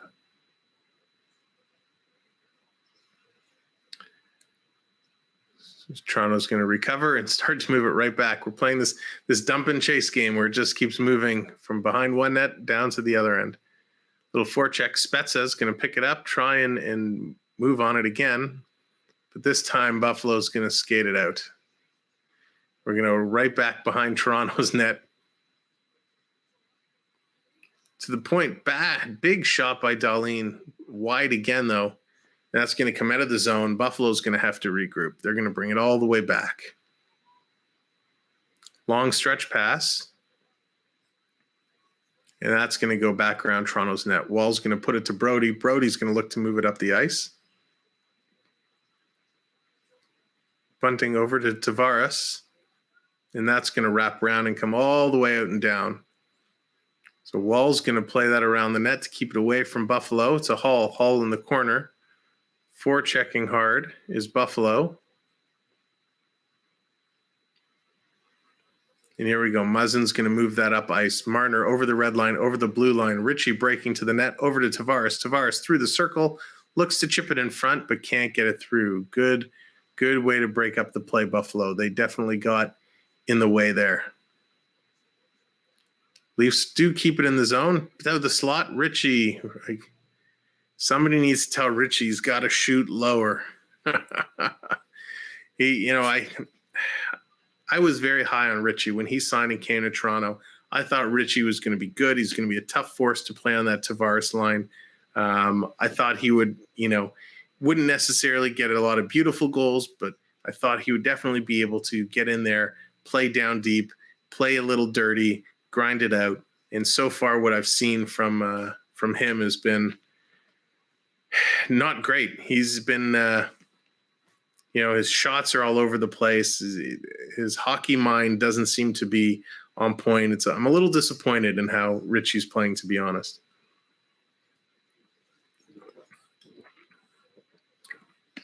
I can't speak. Christina G, welcome back in. Happy to see you. Oh, I forgot to take that Leafs. I got so excited over that Leafs goal, I forgot to take it off.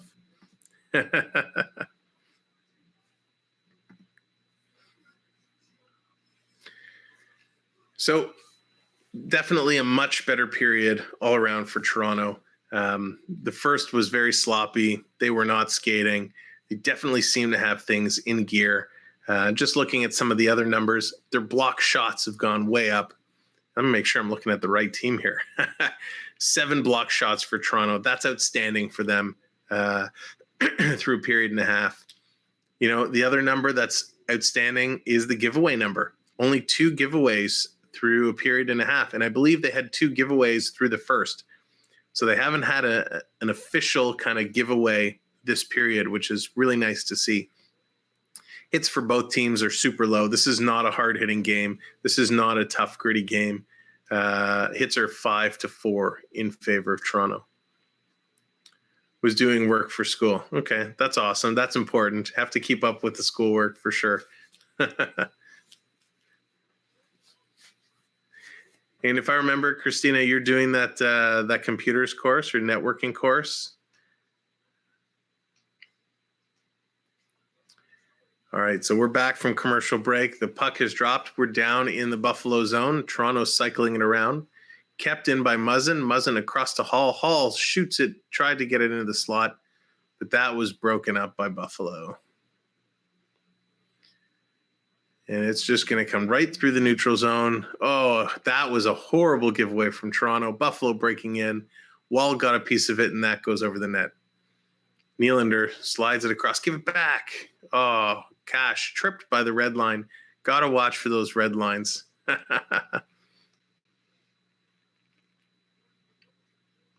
So Toronto battling to keep it in.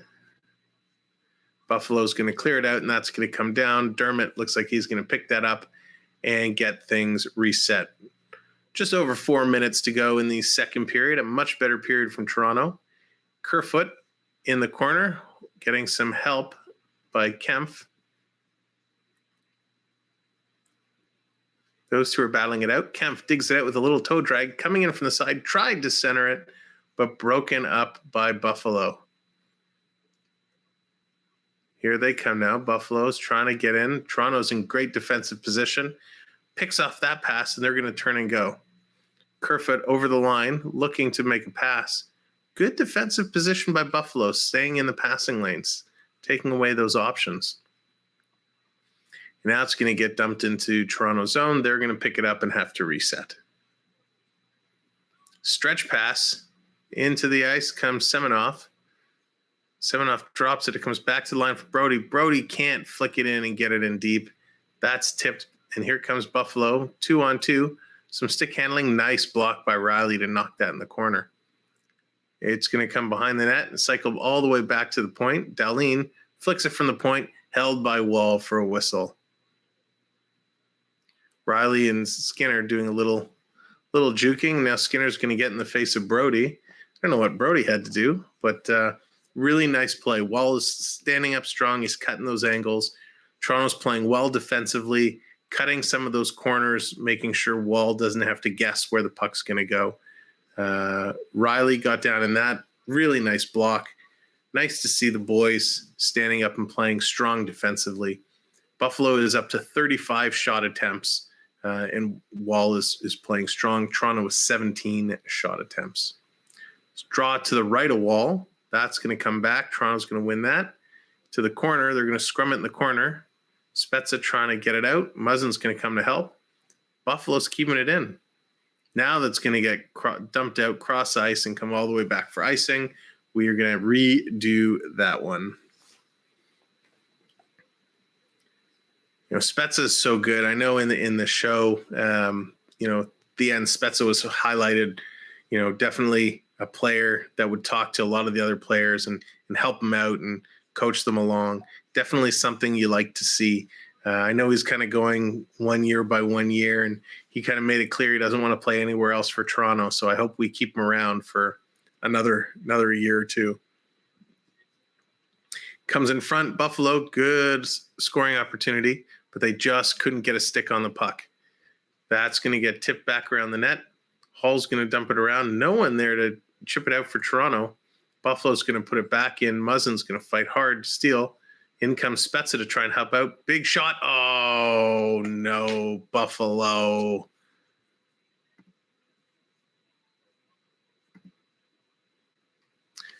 That was a tough play. Toronto could not clear the zone.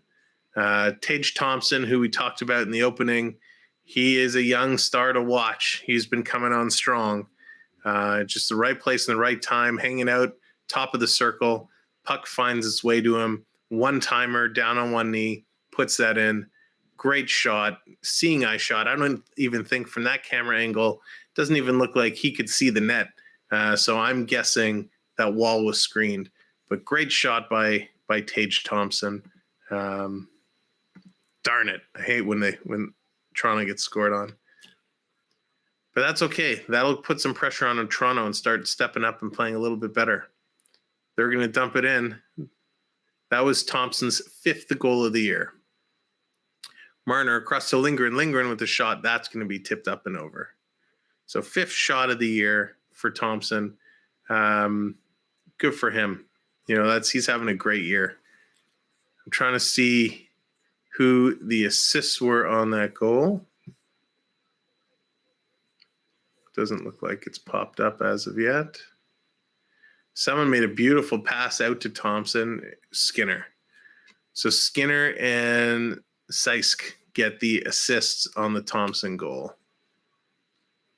Here we go. Toronto wins that. It's going to come back to Marner. Marner's going to do kind of a shot pass to Tavares, but it couldn't come through. Back to the point to Liljegren. Liljegren to Marner. Marner tips it over to Tavares. Tavares is back at the line.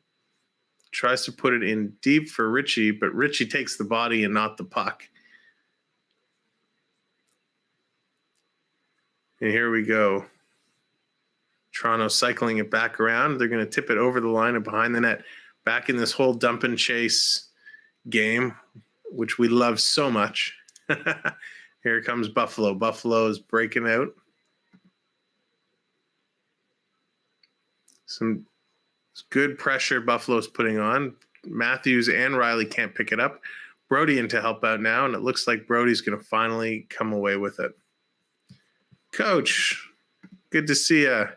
The game is going well. It's been pretty even. Hang on, big shot by Matthews. Great save by Dell. The game's been pretty good. Tage Thompson just got his 5th of the year. Skinner scored for Buffalo earlier. And for Toronto, Kempf, Cash, and Bunting all have the goals. So it's been pretty good. Pretty even game. Buffalo is definitely outshot Toronto in the first period. And right now it's kind of even in the second. So really, really nice game to see. I know both teams had tough matchups last night with Edmonton and in Calgary. So here we go. Buffalo's going to break it up, and they're going to come out 3-on-2. Over to Thompson, back across. And they could not capitalize. Now it's Toronto's turn. Matthews is coming up with Cash. Cash is going to dump it back. And that's stolen. We're going to turn and go 3-on-2 the other way now. Nope, Muzzin got back 3-on-3. Rolls to the net. Wall's going to pick that up and hold onto it.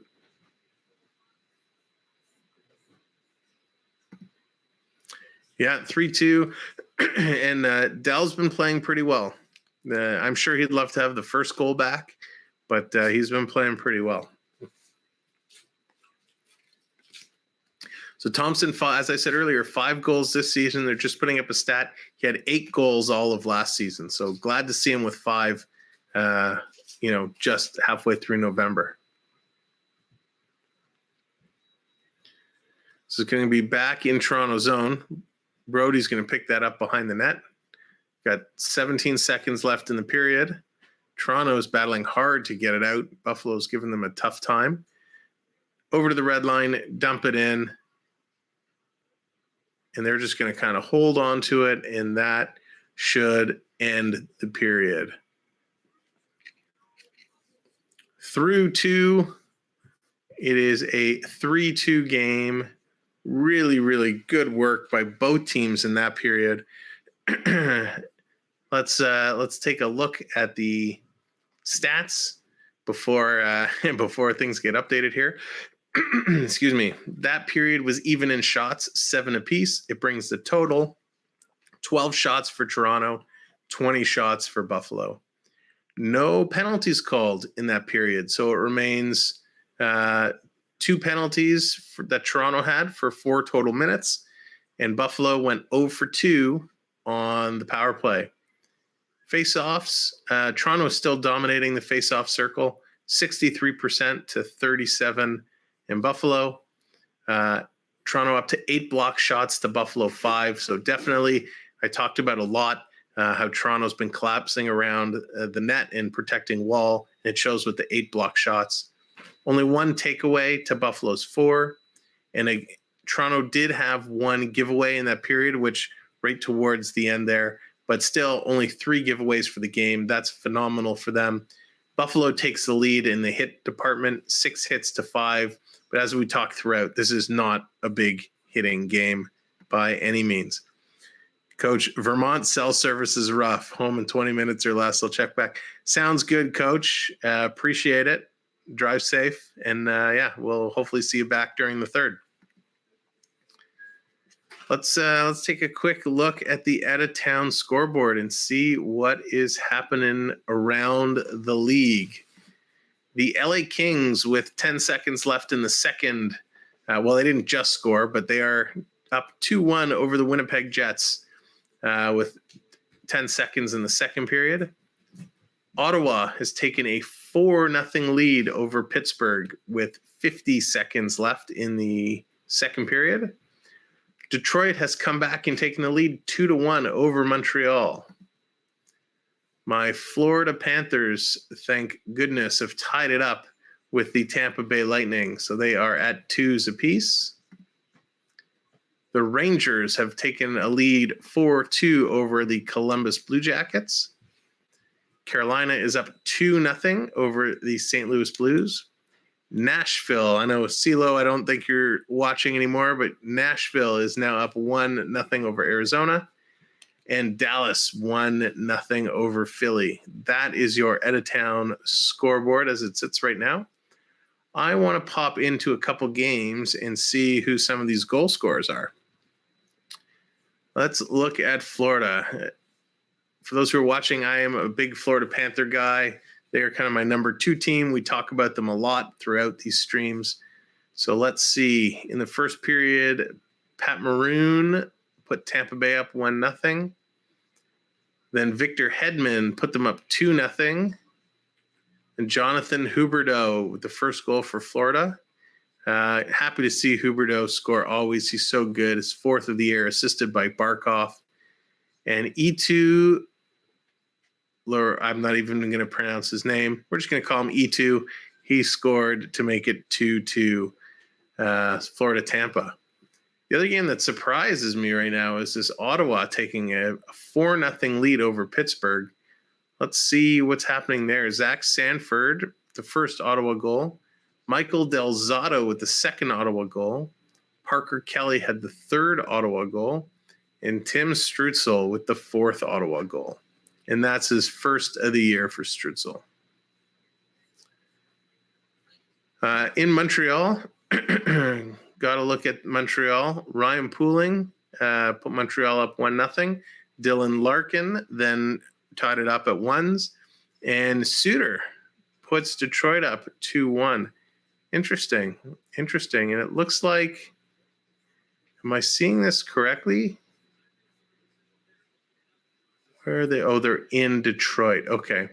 Because I saw on the little stats here, it had Bertuzzi playing, and I know Bertuzzi, still unvaccinated, not allowed to come into Canada. He's missing all the Canadians' games. So I was caught off guard when I saw him there, but looks like they are playing in Detroit. Kind of the only other game I wanted to take a look at was for Carolina. Carolina, Brady Skiji with his 1st of the year, and Sebastian Aho with his 6th of the year. So Aho is having a great year. Happy to see a lot of these names on the score sheets. Very, very cool. Let's take a minute and let's go and take a look at the standings. And we're not going to look kind of divisionally. We're just going to look by each conference and see how things have panned out. we know through the beginning of the season, there were a lot of surprises. There were a lot of teams that were at the bottom of the conferences that were shocking, that we never would have thought would have had as bad starts. So I want to see how it kind of pans out. Starting at the Eastern Conference, Florida and Carolina are still at the top, 1 and 2. Now, these are the two teams that went the longest undefeated. Excuse me. So no surprise to see that they remain at the top of the division, each team with 2 losses. Florida, though, with 2 overtime losses as well. Washington is up there as well. They picked it up. They were a little bit lower, but sitting in third. Toronto, who a couple weeks ago were much further down, but they had a great 5-game winning streak, and I think they're in the midst of they have 3 in a row now, or 4 in a row. So Toronto's picked it up to 4th in the division and hold that last kind of home ice spot if the playoffs were to start today. Rangers and Philly, 5-6. And then we get into some of the surprises. Tampa Bay down in 9th position. These guys are a powerhouse team. I know they lost a couple players to injury and COVID, but I fully expect Tampa to continue to rise. Boston, a little surprised to see them down in 11th. Pittsburgh, I know Pittsburgh's had tons of injury issues, and they've just had a bunch of COVID protocol cases as well. So while when you see the name Pittsburgh down kind of in 12th spot, you get surprised by that. But when you understand what they've went through, it's totally understandable. And then, of course, Ottawa and Montreal rounding out the last 2 spots. I would have expected Montreal to be a bit higher, but with everything, Carey Price and what he went through, I know he's back with the team. Happy to see him back with the team, but I thought Montreal would be off to a bit of a better start than they were. Let's flip gears over to the Western Conference. Take a look. Edmonton, I don't think a surprise to anybody, leading the Western Conference. Anaheim, which is a bit of a surprise for me, in second there with 8 wins, 15 games played and 8 wins. Good for Anaheim. St. Louis, I think, as well, kind of quietly up there, as is Minnesota. I think that's a big surprise. And then, of course, you have Calgary, Winnipeg, who those teams were solid last year. No surprise to me. LA in 7th is a little surprise. I thought they'd be lower down. Vegas in 9th, I think, is a big surprise. Vegas has usually been a good team. I know they've had some issues as well, but I definitely expected them to be a little higher up. Colorado, to me, Colorado's the big surprise in the West. Everyone expected Colorado to be a much more dominant team, as they typically are. So surprising to see them down in 12th. And Chicago, we know we're not going to talk too much about Chicago. They've had a ton of issues on their own. The big scandal that's come out, and a lot of management kind of stepping down and resigning. It must be really, really tough for the players there to go through and deal with everything they've had to deal with. So while they have a tremendous amount of talent, and we look at that talent, you'd think that would carry them through more wins than they have. But tough go in Chicago for sure. Seattle and Arizona rounding out the West. No surprise there. As much as we'd love to see the Kraken picking it up and having that kind of Vegas Cinderella dream first season, not in the cards for the Kraken, as they're currently sitting in 15th with only 4 wins through 14 games. Anthony, good evening. Welcome in. Bruins only have 1 line and a below average goalie. Yeah, but that line is pretty good. But they're certainly making the best of it. And if you're here tonight and you're watching along, definitely go check out Anthony the Molar Man. Check out his YouTube channel. He's been on America's Got Talent. He's a phenomenal guy. Has a great channel. Definitely go check him out. I promise you won't be disappointed. You'll like it. The other thing I do want to mention, now that we're at the next intermission, anyone new who's joining in, definitely please boop that like button, give it a like. If you haven't subscribed, definitely hit that subscription button. We appreciate it. We are making our push up to 250 subscribers, so everyone helps. If you have family or friends that you wouldn't mind sharing the link out to, hit that little share arrow and go ahead and post it in Twitter, Facebook, Instagram, and tell people to come and hang out, chat some hockey. We also do Tuesday night retro streams. This past week, we talked horror, got a little creeped out, but it was a lot of fun. We've talked cartoons. We've talked, I don't even remember, sitcoms. We talked Disney. We've talked about so much stuff. So lots of stuff for everyone. Thank you, Anthony. Appreciate it as always. Anthony, big Bruins fan. You'll see we got lots of people who pop in and out of the chat. Coach, who was here earlier, big Buffalo fan. So it doesn't matter who you cheer for. Everyone is welcome. And we just like to talk hockey and have a good time doing so. All right, so that is kind of my spiel and my say. I'm just going to take a quick peek at the stat column. I want to make sure everything is going smoothly. It looks like everything is. So we appreciate everyone being here. Sounds good. Absolutely. We'll make it work. We will make it work for sure.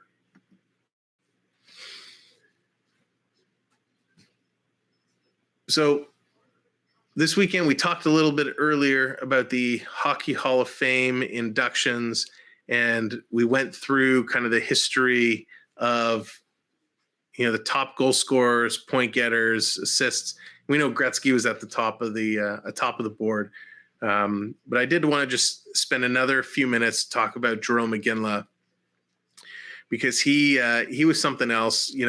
His years in Calgary, tough guy. Really worked hard, great leader, great captain.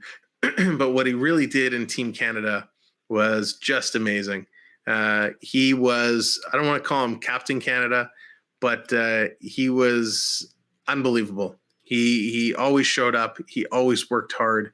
He was one of those few guys that really did it all. He didn't care if he played on the top line and had to produce goals, whether he had to be a playmaker or whether he had to be a grinder on the fourth line. He accepted whatever role that was thrown at him by Team Canada, and he did it with a smile on his face.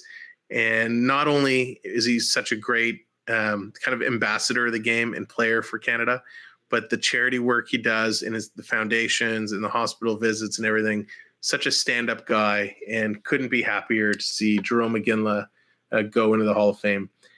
He did a really nice interview on the network last night during the game, during one of the intermissions, and he's just so happy to be getting in. And I know it's been a long time coming. So again, just want to give kind of some shout outs to Jarome Iginla.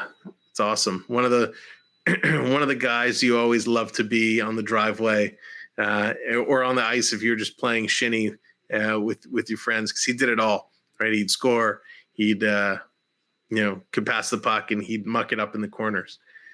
The other guy, and the reason why I don't call him Captain Canada is because we had Ryan Smith, who played on Edmonton for a really, really long time, but he was Captain Canada to me. Didn't matter if it was Spengler Cup, World Cup. Didn't matter if Canada called and said, "Hey Ryan, we need you to come play." Ryan Smith was there, so he will, to me, always be Captain Canada, just in terms of his dedication to coming out to the international team.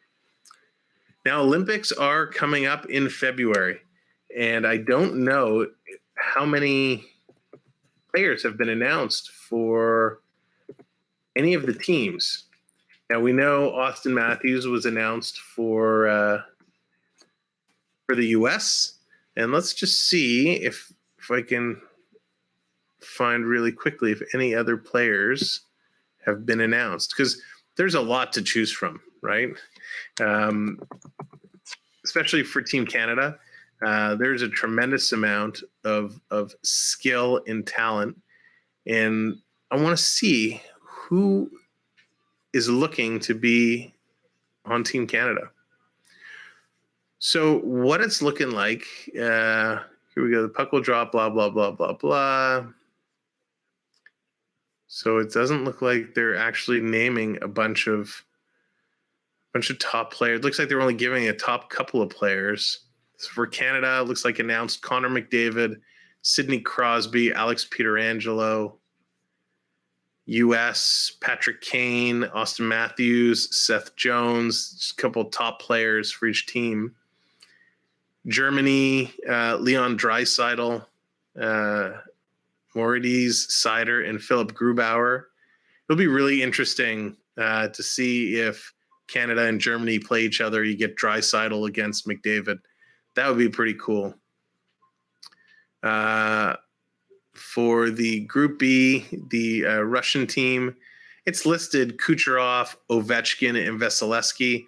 But with Kucherov's injury, I don't know if he's actually going to go and play. For the Czech Republic, Palat, Jacob Voracek, David Pasternak.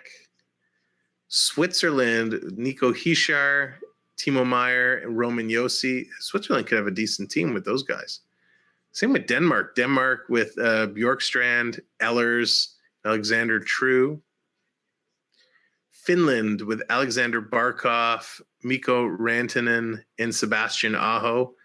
Wow, that's a good core for Finland. Finland, I'll be very curious to see how Finland shapes up. Sweden, the top players are listed. Landeskog, Zibanejad, and Victor Hedman.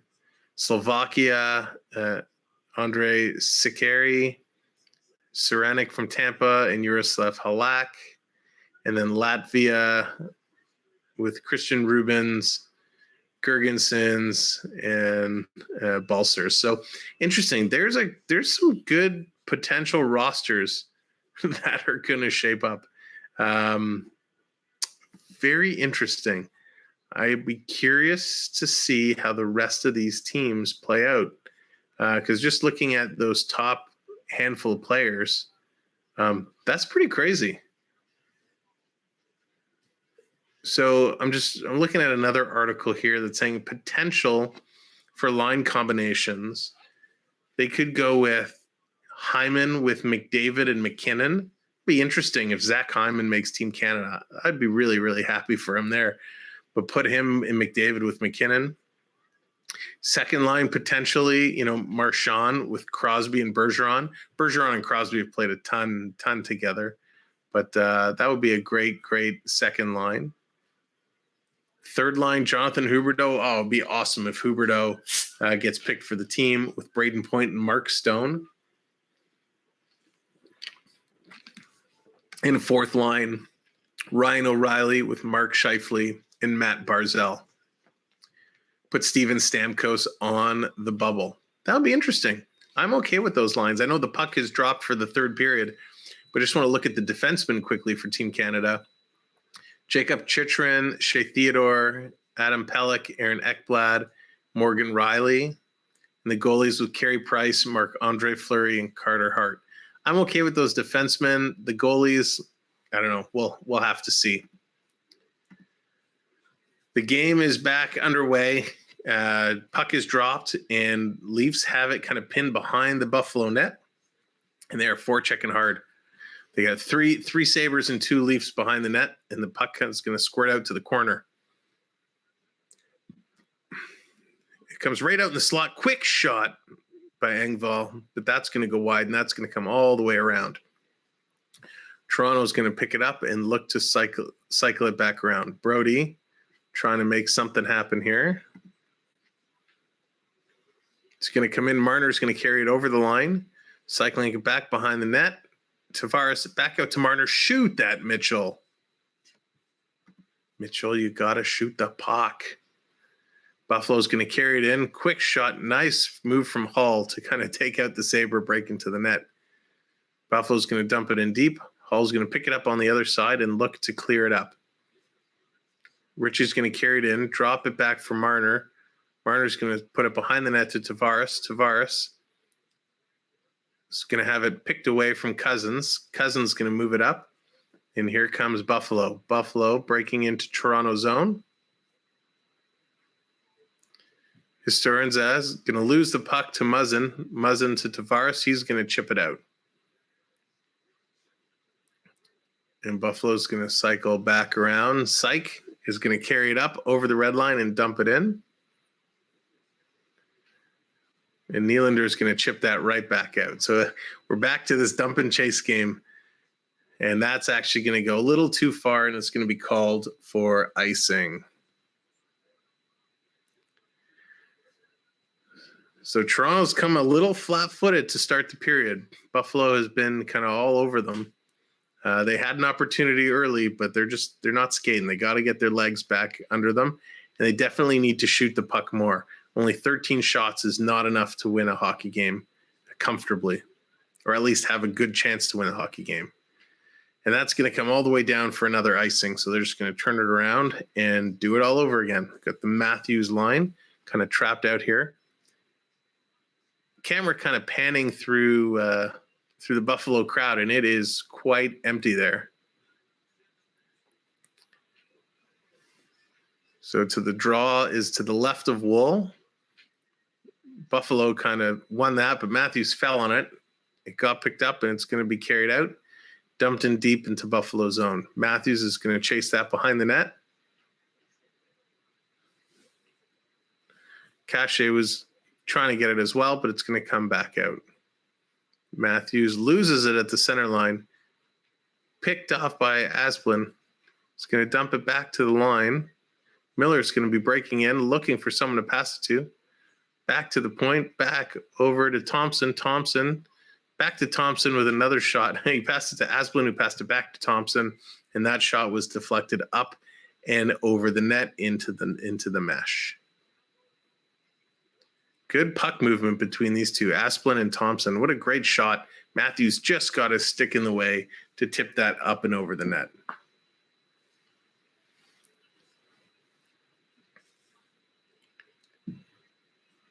So it is good to see Toronto playing defensively, holding their zone.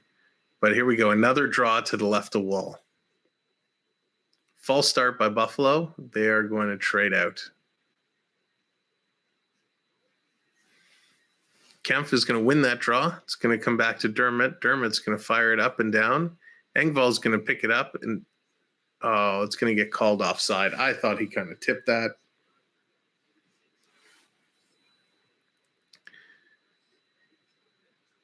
So they're showing right now deep talent pool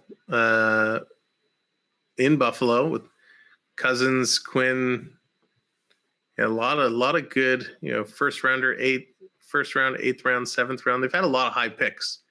So they should be getting better as some of these young guys start to get more into their prime. So we got Spezza by the circle, kind of cycling it back around. It's going to go. Who was that? Passes it to empty point. Liljegren's going to pick it up, and he's going to kind of skate with it. Over the blue line, over the red line, pass to Bunting. Bunting's going to carry it in deep into the corner. Cycles it back to Semenov. He's going to go to the point. Brody with a fake shot over to Riley. Riley's going to just put it in to the other corner. Back to Brody again. Brody to Riley. Riley to the slot to Bunting. He's going to slide it in front to Spezza. Spezza couldn't capitalize. Turns and shoots it off the side of the net. Bunting's going to pick that up.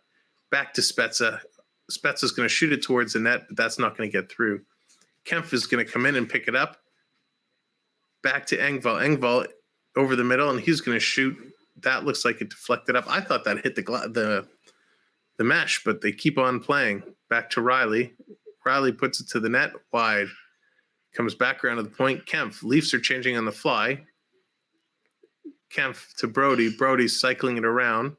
Brody and Riley change places. Brody taking it all the way, puts it on the net. Where did that go? He shot it. It looked like it hit the goalie. He made the action like he saved it, but then everyone was kind of looking up. So I don't know if that deflected into the mesh or if he actually saved that. It was a little bit of a bizarre play. But great puck control and great movement there by Toronto. Those are the things they need to do to work it off. Got just over 15 minutes left in the third, and this is where everyone's going to get tired. After two tough games yesterday, Toronto versus Calgary and Buffalo versus Edmonton, the feet are going to be burning. The lungs are going to be burning. This is where you got to dig down deep. Toronto cycling it in Buffalo zone. Kempf looking to move it around. Back to Muzzin. Muzzin's going to go across to Hall. Hall back to the far side to Engvall. Engvall looks to throw it in front. Kerfoot's going to pick it up. Little moves out in front, gets it to the front to Kempf, but he can't do anything with it. Engvall is going to bring it back to the point to Muzzin. He's going to put it in deep. It's going to go wide, though. Kempf is going to look. It's going to come back to the point, and nobody's there. They were moving around. Muzzin was kind of pinching in, and it came back to the point.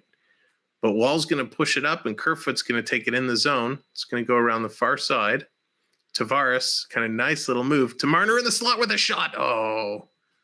It's going to come around. Dermott's going to feed it back to Marner. Marner, just missed Tavares with a pass. Ritchie back to Dermott. Dermott's going to put it around the net. Tavares is going to chase that down in the corner. It's Girgensons and Cozens is there. That's not Cozens, sorry. It's just Girgensons. That's going to come to the other side now to Marner. Marner throws it in front and takes a hit. Tavares, a little behind the back pass to Ritchie. Ritchie's going to put it in deep. Tavares is going to chase that down.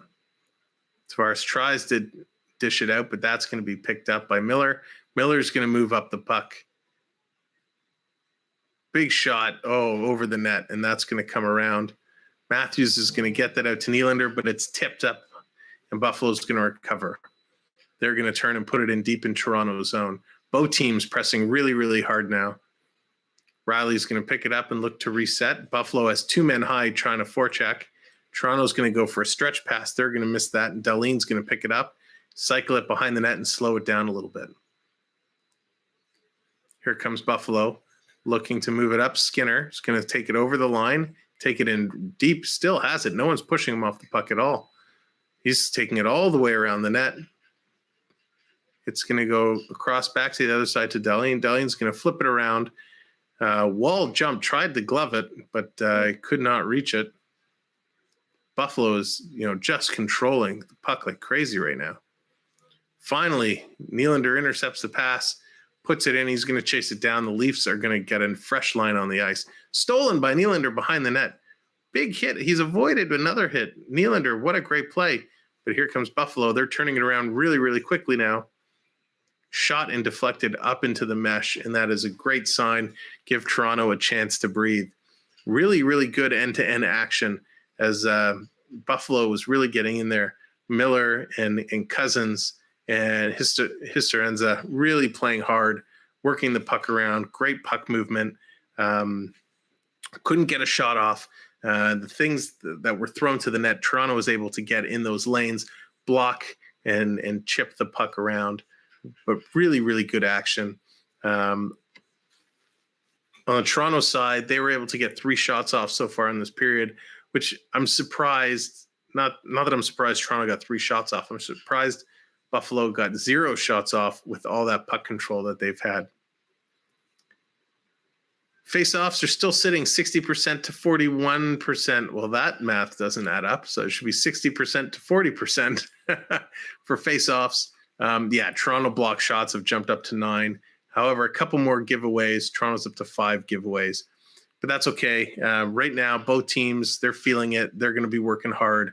They're going to look to make something happen.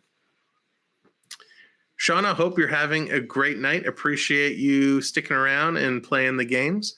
And for those that are kind of ninja watching or just hanging out, if you are here in the chat and just hanging out, you do collect points. So you'll see some people putting underscore. My gosh, Sam.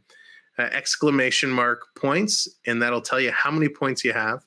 And then as D has done, if you put exclamation mark gamble and the number of points you want to gamble, it's a dice roll. You could win, you could lose, but you can move up the leaderboard.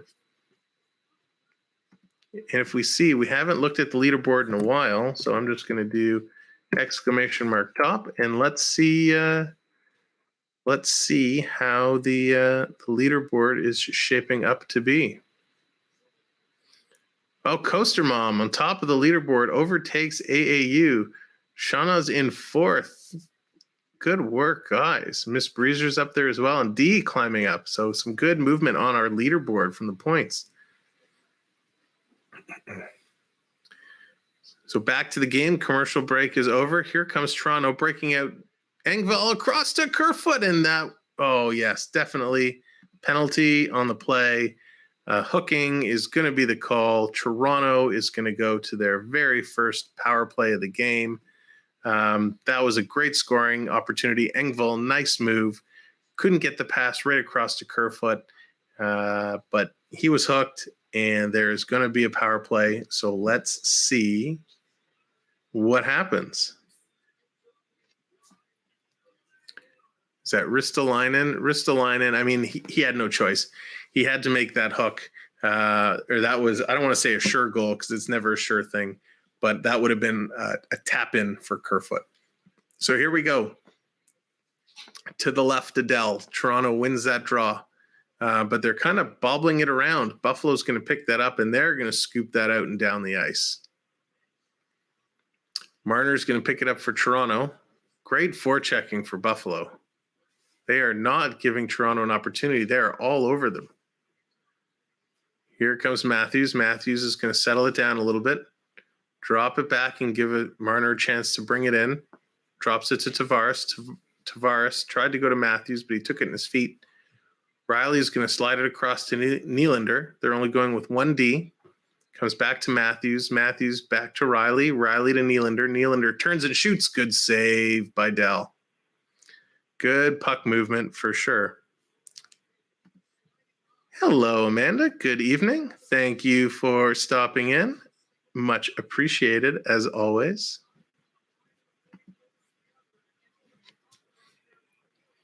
So some good puck movement there. Now we just need to capitalize. We need to settle down just a little bit. It always makes me nervous when they go with 1D man back there. Buffalo's going to win that. They're going to get it out, and it's a race. Wall's going to come out behind the net, and he's going to play it back for Muzzin. So Muzzin's going to bring it up. Looks like we have Muzzin with Engvall, Bunting, Ritchie, and Spezza. So Muzzin, the only defense, going 4 forwards for the part of the power play.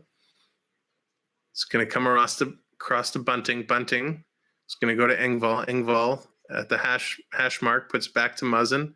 Muzzin to Spezza. Spezza's going to walk into the top of the circle, try to put it in front of the net. Cannot do so. Muzzin is going to hold it in and put it in deep, but Buffalo's going to pick that up. And they're going to make a break shorthanded. That was offside. Good play, ref. Ritchie. Eakin was just offside there, and thank goodness, because I hate to see those shorthanded breaks.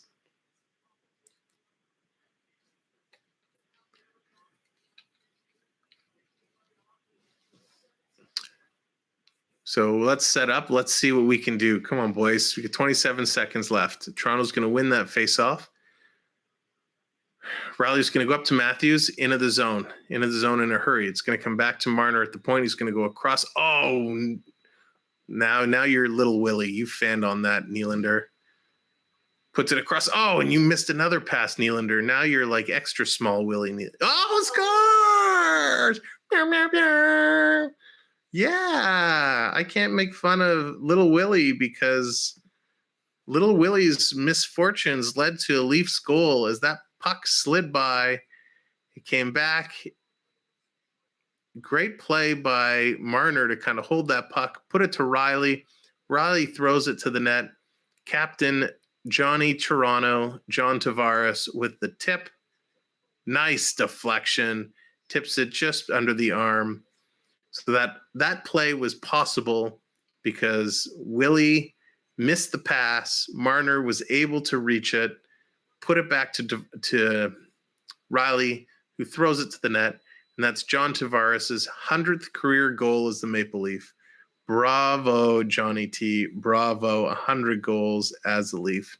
Awesome sauce. Also puts them up 4-2. So we got 10.5 to go. Buffalo is pressing. Toronto's coming back, playing hard defensively. They're going to move it out. Oh, it was tipped. That was Tavares' 8th goal of the season. So glad to see him putting up those numbers, assisted by Riley and Marner. So big line changes. Buffalo is pushing in. Buffalo cycling it back through the circle, passes it back. He moves into the slot. Shot is blocked. Sabres moving it around. Thompson is going to move it, but that's going to be tipped out. Is that Spezza? Spezza's battling super hard. It's going to come back out, and Toronto's going to put it in deep. Now everybody's going to change.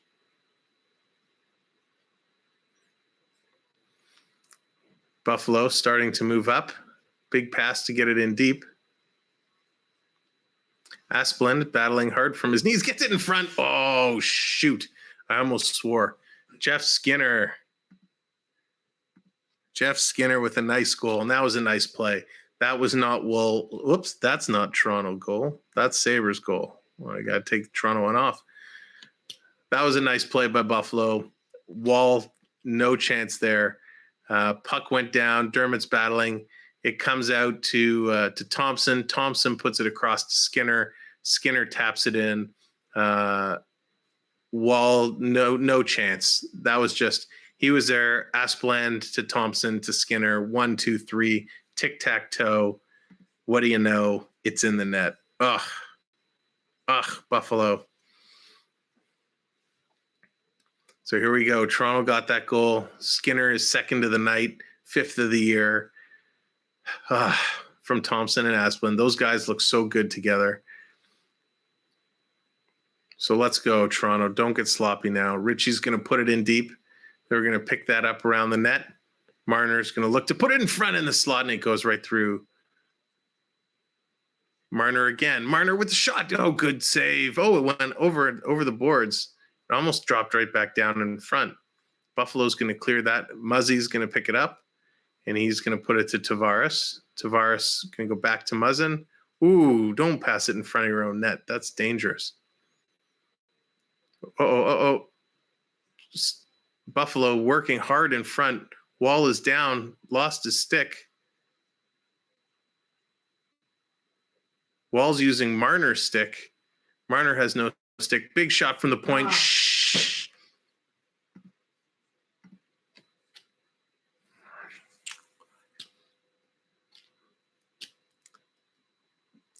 Buffalo ties it up. Sloppy play in Toronto's end. Wall was down. He actually got run into by Buffalo player. Then he got run into by Hall. He dropped his stick. He picked up Marner's stick, came back to the point, just got through him. I'm just watching the replay. He's got to stop that. He had a clear line of sight from the point. Rasmus Dahlin puts it in, ties this game up.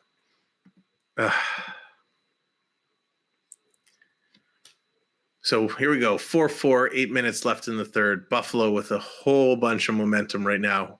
Big shot by Wall. Good save. Not Wall, sorry. Thompson. Wall made a nice save there. Comes back. Oh, these guys are all over him. Asplund with a nice shot. Wall made a nice save then. He's spending a lot of time down on his knees. I think he's starting to feel a little uncomfortable right now. From the point, a shot. That one he went to glove, and it kind of tipped up and over the net into the glass. Whew. That was quite the fury of action. Sloppy defensive play. Wall getting knocked around a little bit. And Buffalo capitalized. Good for them, right? Bad playing by us. Good for them. Gosh, that makes me so angry. They've been playing so well. But it goes to show, right? You make a couple bonehead moves, and you knock your goalie. He drops his stick.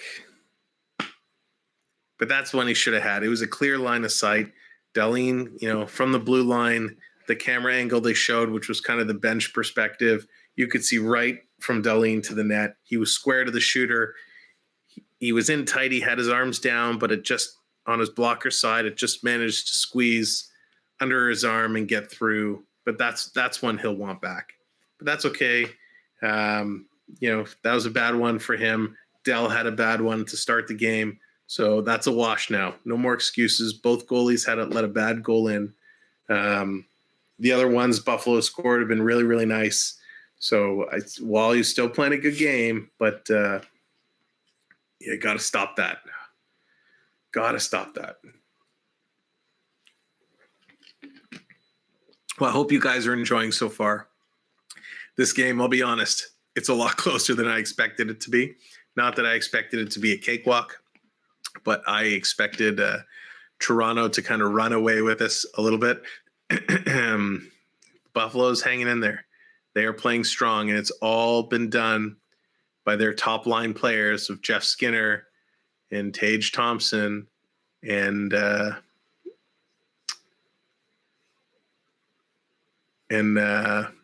Asplund, who's been playing well. He's not on the scoreboard, but he's playing well.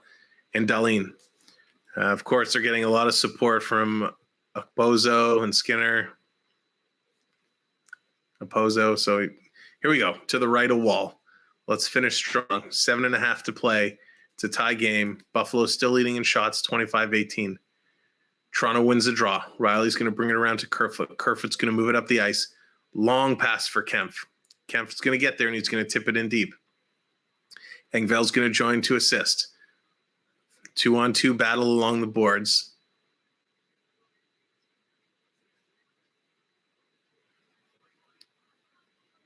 Puck finally is moved out. It's going to come all the way back and down the ice. I don't know where the Toronto D was. Wall's going to pick it up. He's going to fake one way and go the other.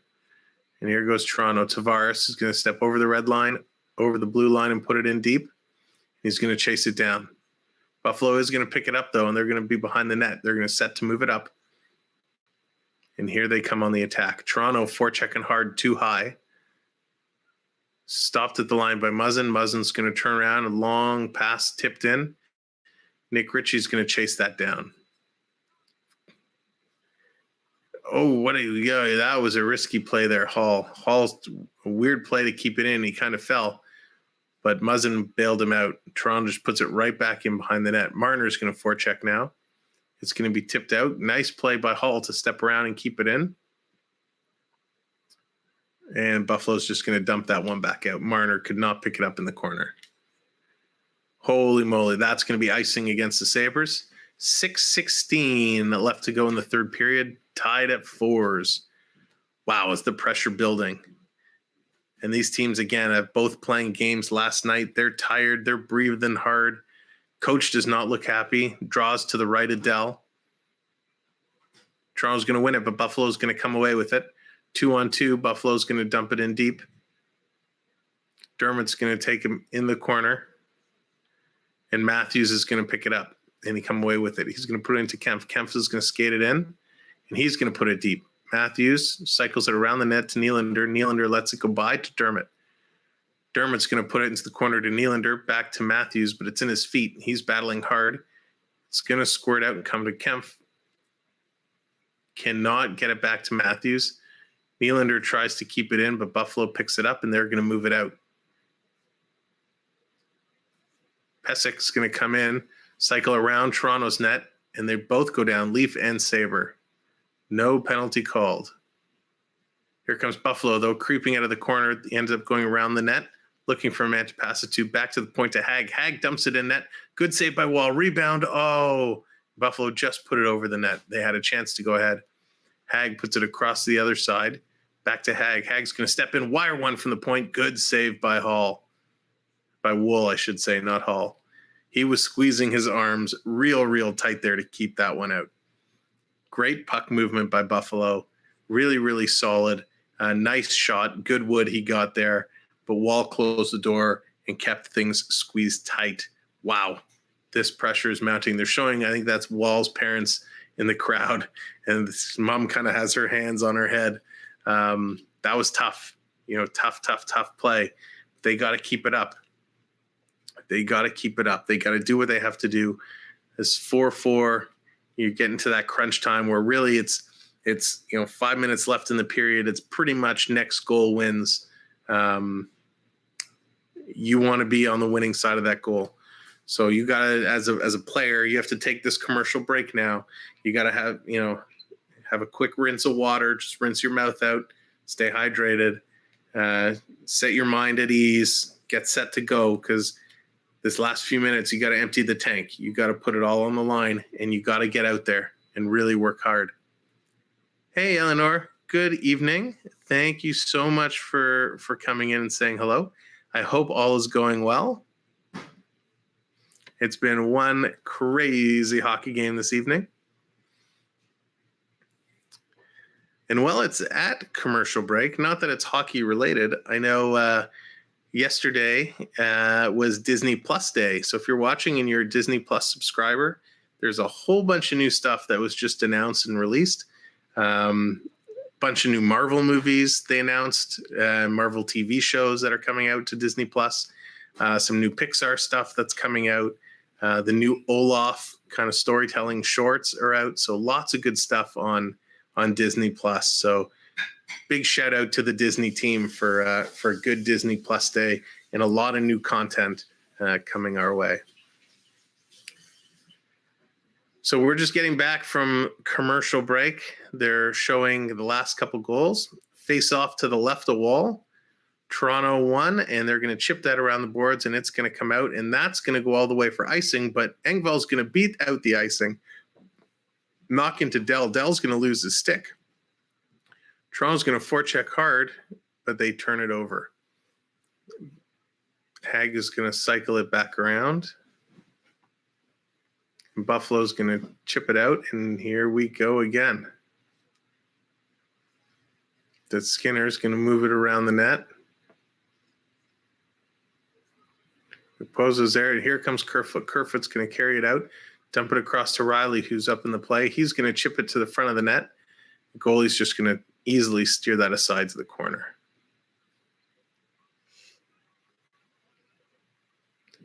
Buffalo's going to pick it up and start to move it out. 4:40 left in the first. But he falls, and Hall's going to pick up the puck and start to move it back. This neutral zone play is going to become really important right now. Whoever's going to dominate the neutral zone is going to end up dominating this game. Great pass, stretch pass from Muzzin to Ritchie. Ritchie's going to take that down deep in Toronto zone, or in Buffalo zone. Gets it out to Marner. Marner in front for Ritchie, can't tip it in. Back to the point to Muzzin. Muzzin's going to put it to Tavares, who's going to go behind the net. Marner trying to forecheck from behind the Buffalo player. That's not going to work. It's going to come back out through the neutral zone, and here comes Hall picking it up to Muzzin, and back in we go.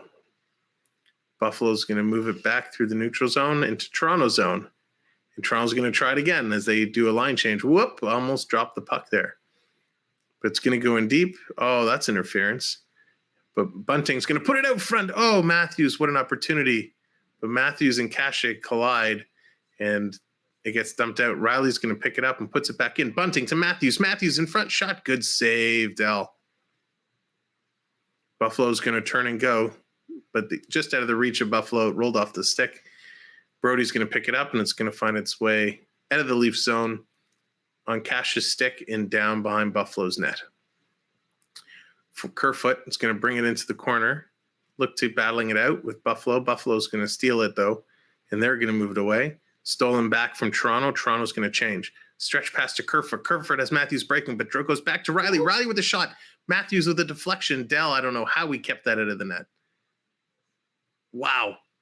Buffalo's now, they're going 3 deep, and they're going to move it around while Engvall's forechecking. Holy action, Batman. That was crazy. 2.5 to go. Buffalo's going to reset and recycle. Buffalo's going to come deep now.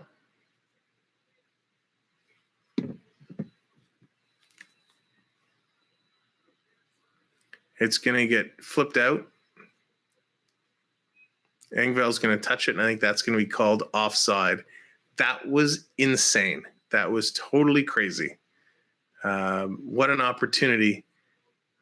Matthews went to slide it in, just couldn't get it through. And then the next play, Riley's shot, I still can't even see what happened there. It doesn't look like Matthews got a stick on it.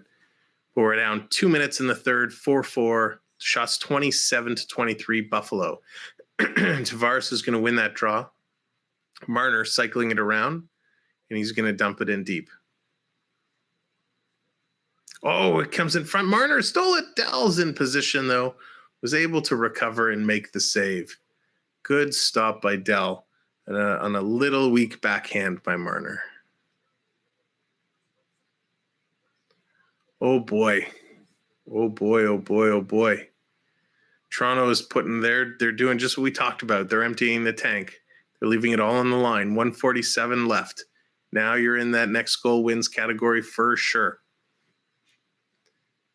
Draw to the left of the goalie.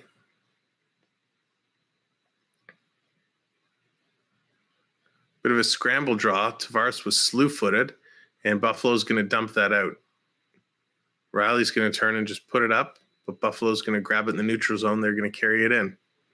Nice stick lift by Tavares. Toronto's going to recover. Marner's going to go around deep, but Buffalo's going to cut it off. Brody intercepts, and he's going to turn and go.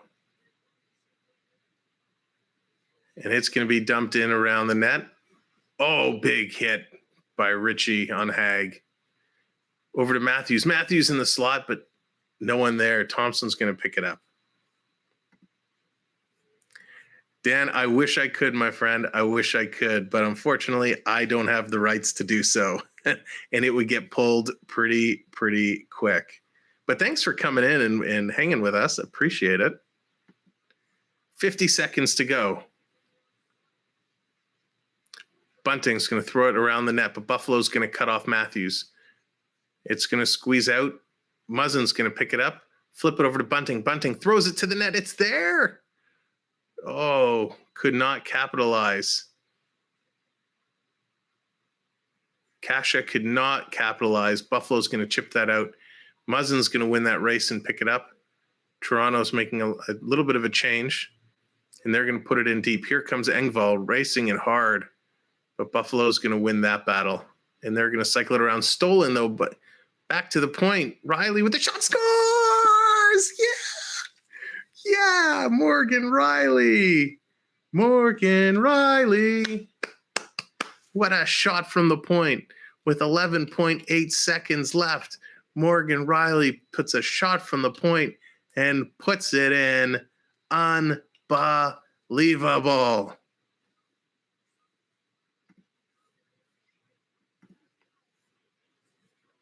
Darn, yeah, no problem. Only stream I found. Well, thank you for finding us. And Dan, do me a favor. Boop that thumbs up and hit the subscribe button. We do every Saturday.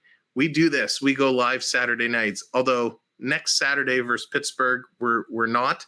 We're going to do the Thursday night Ranger game instead due to a scheduling conflict. But subscribe and come on back and join us. We have a lot of fun. But I appreciate it. I appreciate you coming by. And tell all your friends. We're trying to grow as much as we can. What a great goal. So Buffalo's going to call a timeout. Oh, boy. Oh, boy. Oh, boy. Timeout, 11.8 seconds. So my guess, well, Buffalo's going to have to, we're going to have to get that in deep. They're going to pull the goalie. Oh, what an interesting goal. So that Riley shot, it actually hit the top of the crossbar, came down, hit the blue ice. It didn't go in, but when it hit the ice, the way it bounced is it took a funny bounce and bounced into the net. Usually when it hits the crossbar and comes down at that angle and bounces, it slides out. But it hit the crossbar, hit the ice, and bounced back into the net. That was an interesting play by the puck. Toronto's going to win that. Muzzin's going to dump it in. It's going to go down deep into Buffalo's corner. Buffalo did pull their goalie. 3, 2, 1. Airmail from Buffalo. Wall's going to grab that. Pick up the puck. Game over. Give that to Wall. First NHL game. First NHL win. Way to go, boys. Great game. Great play. That's awesome. So happy to see that. Holy mackerel. What a crazy game. What a crazy game. It was slow at times at first. It picked up. It got sloppy. It was action-packed. Just crazy. Whew. All right, so let's just do a quick rundown of these game stats. Total shots at the end of the game, 26-27. Buffalo led in the shots. Toronto came back that period, 13-7. So shots were pretty much even. Toronto 1 for 1 on the power play. Buffalo was 0 for 2. Toronto dominated the faceoff circle, 63% to Buffalo's 37%. Oh, and NHL.com just refreshed the stats on me. I love that. On the hit side, it was tied, 7 hits apiece, 12 blocks for Toronto, 9 for Buffalo. So lots of block shots in that game. Giveaways, these are the numbers that I talk about week after week that really bother me. Toronto, after the first period, they had 2 giveaways. After the second period, they had 3 giveaways, I believe it was. They finished the game with 10 giveaways. And that can be a scary number because if you give the puck away too much and turn it over, it could cost you. So 10 giveaways, but that's okay. So great win for Toronto. They pick it up. The goal scorers for this game, first period, David Kemp for Toronto, Jeff Skinner for Buffalo. Second period, Cash for Toronto, Bunting for Toronto, Toronto. Tage Thompson for Buffalo. In the third period, I got to refresh this. The NHL is resetting all the stats here. In the third period, Johnny Tavares for Toronto, Jeff Skinner for Buffalo, Rasmus Dahlin for Buffalo. And then as we just saw, Morgan Rielly with his first of the year is showing here.